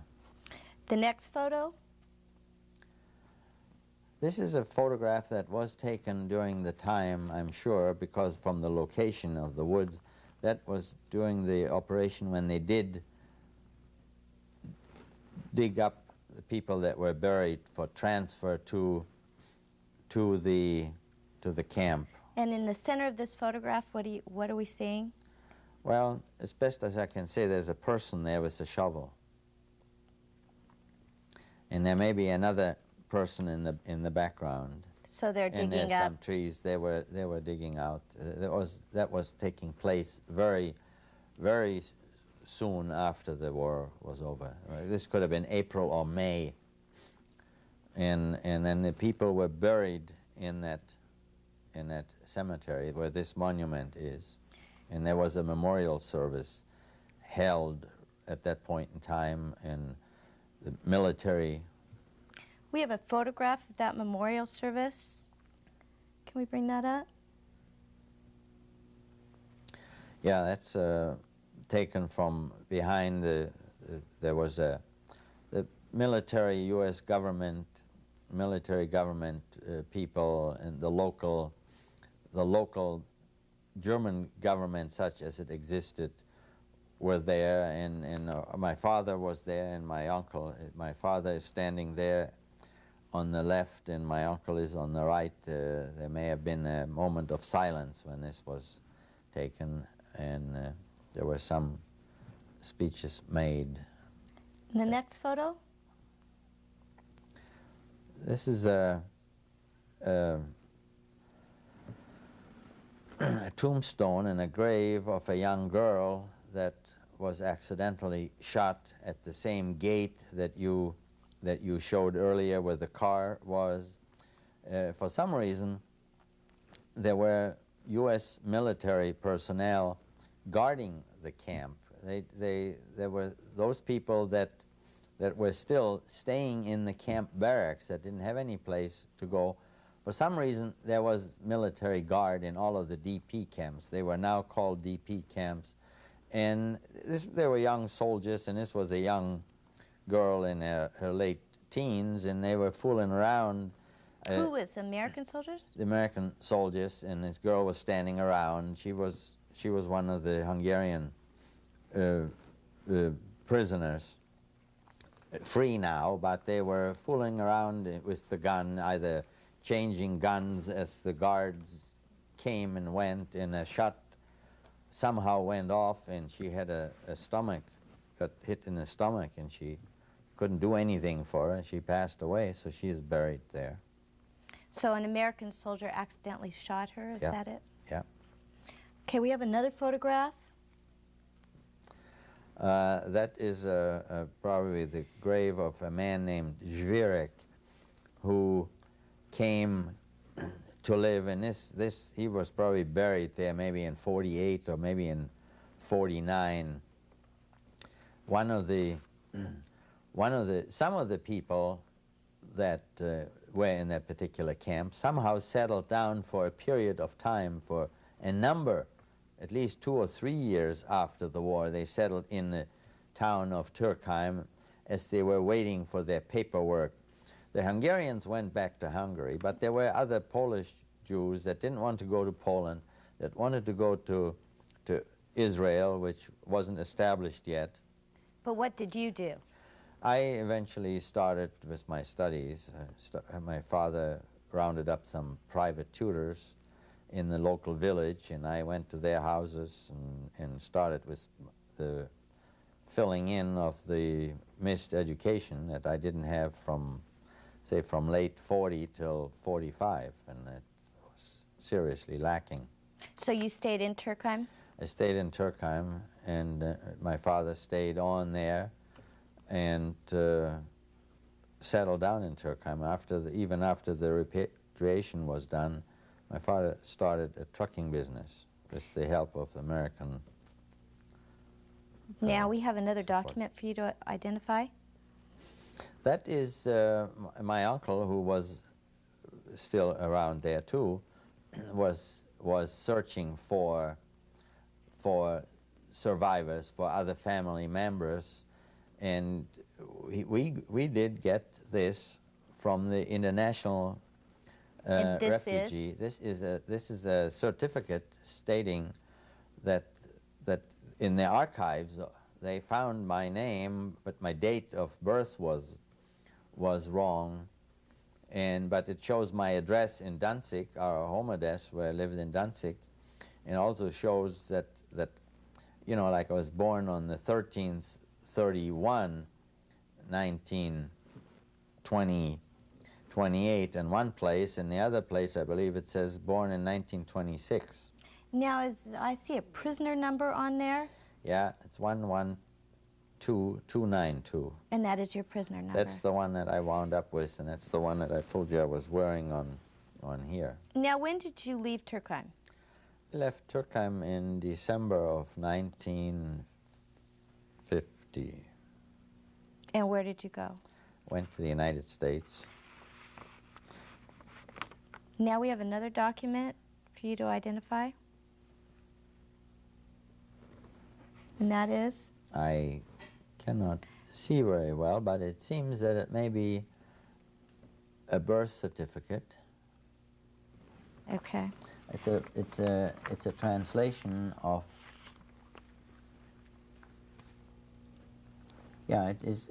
Since all of my papers were lost, I had to have a birth certificate. So we went to a notary public and made a statement under oath that when I was born and who my father was and who my mother was.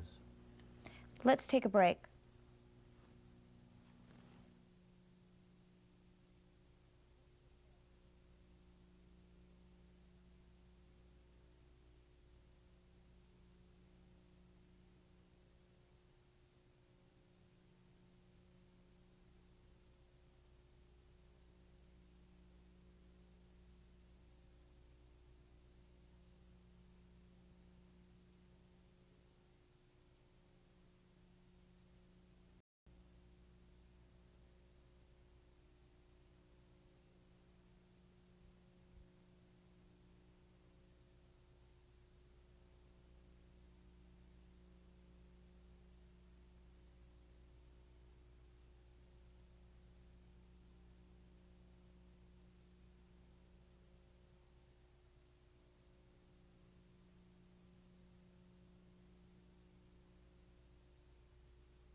How has the Holocaust experience changed you, affected your personality? Well, it's hard to say, but I believe, number one, it has sort of, one of the things that it has done to me is that you, from all of the experiences in the camp, you had to wind up with no feelings.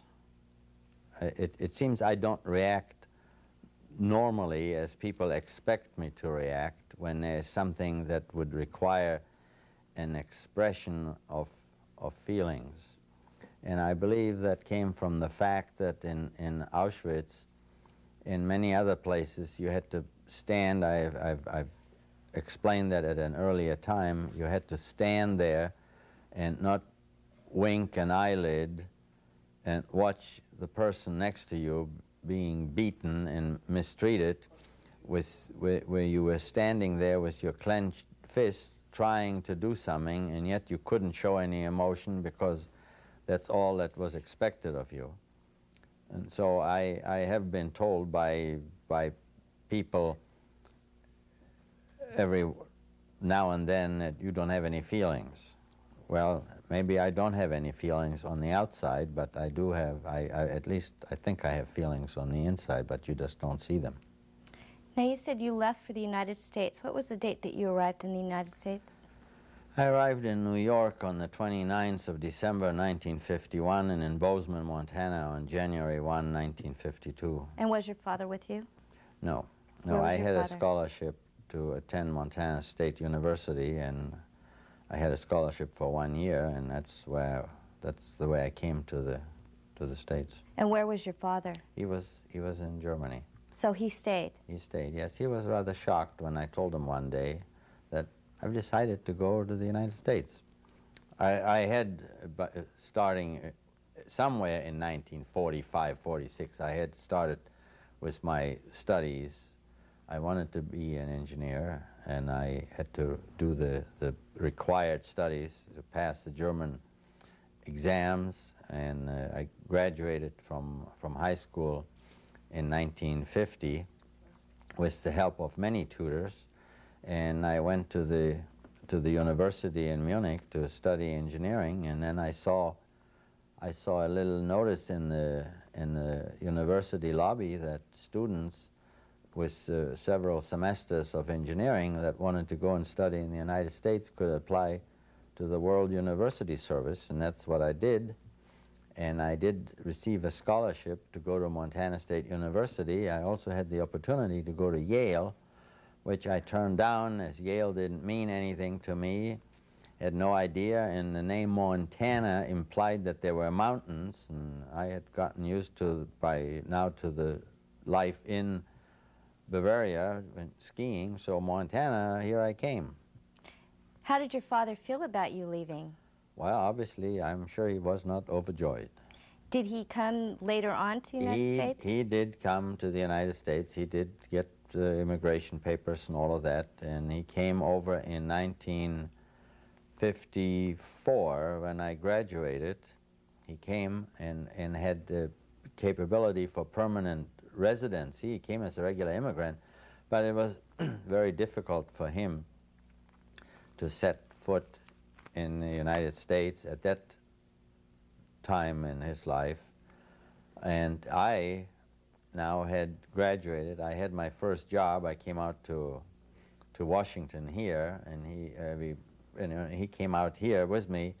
And whereas I had my full-day occupation in the office, and he didn't have anybody to talk to, and he didn't have his regular business friends that he had made in Turkheim after the war. So he soon became impatient, and he was too young to give up business or not to do something, so he obviously went back to Germany. And when he was back in Germany, he wanted to be here. So he came back and forth several times. Now, when did you meet your wife? After the war. What year? In 45. And when did you get married? And she came, after I came to the United States, she came a year later, and I provided a sponsor. Everybody had to have a sponsor. I found a sponsor for her in Bozeman, and she came over. So your wife was from Turkheim? She was not from Turkheim, but she was in Turkheim after the war too, like everybody else. And your wife's name? Her wife's name is Anneliese. And the date you were married? I got married on December 21st, 1954 in Montana. I said I wasn't going to get married until I graduate and have a job. Now, what job were you doing Engineering. when you came to Washington State? Yeah, engineering. I worked for a company on the coast. Did you have children? No. I only got married in 54, and I got my first job in 55. I did have children in 1960. And how many children do you have? 2. What year did your father pass away again? In 1964. And was that in Germany? Washington? Oh, he stayed in Germany. He stayed in Germany, yes. What do you do now? Your current occupation? My current occupation, I'm now a part owner of a business that is edge gluing panels. Panels. Gluing panels? Gluing all the panels for the furniture industry. Have you ever talked about your experience with your children or your wife?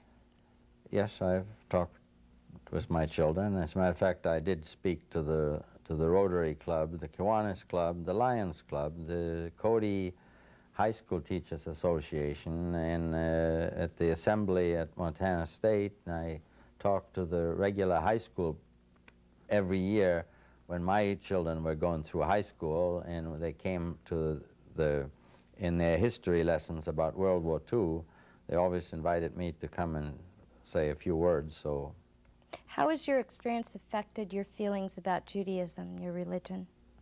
It has never changed it. I've always been a strong believer, and I wouldn't ever change, or wouldn't even entertain changing. Did you apply for reparations with Germany? Yes, my father did. And how do you feel about that? Well, that's a long story, believe me.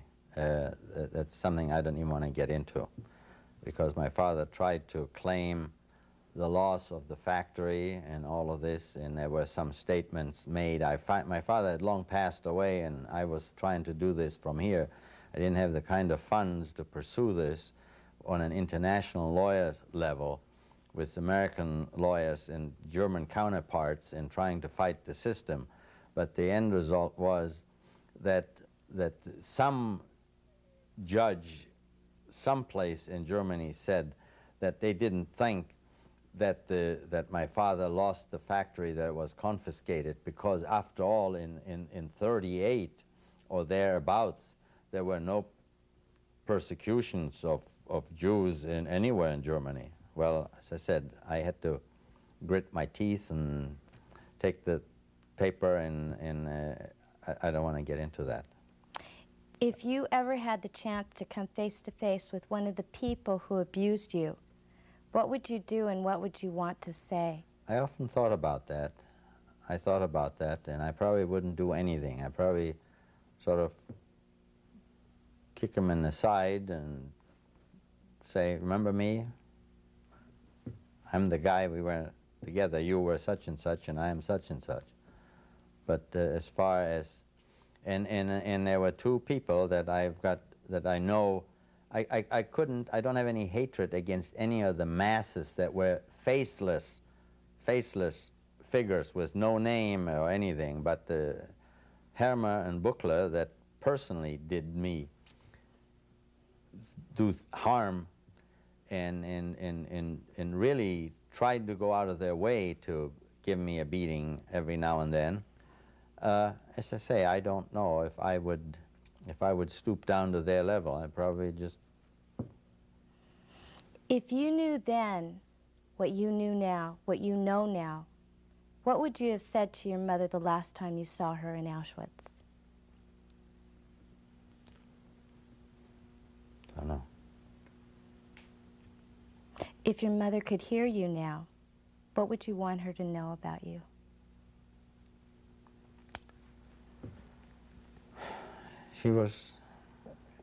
I miss her today. I'm now 65 years old, and I still miss my mother, and I cry every once in a while. If you had a message for future generations, what would it be? That you could not, that we are very fortunate in this country that we can vote and we can express our voices. No one, no country, no people should be in a position where they should not be able to speak up. And when they have the right to speak up, they should speak up, because when they don't do this, when they turn their head the other way and they say it doesn't affect me at all, then they wind up as many of the Germans did.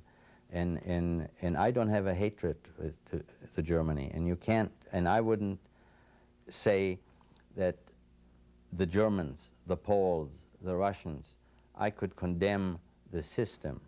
Nazism was the bad system. And by the time that the things developed under Nazism, all of Germany and all of the people in Germany were trapped in this system, and the end result were the ruins and the ashes that we all are familiar with from pictures in 45.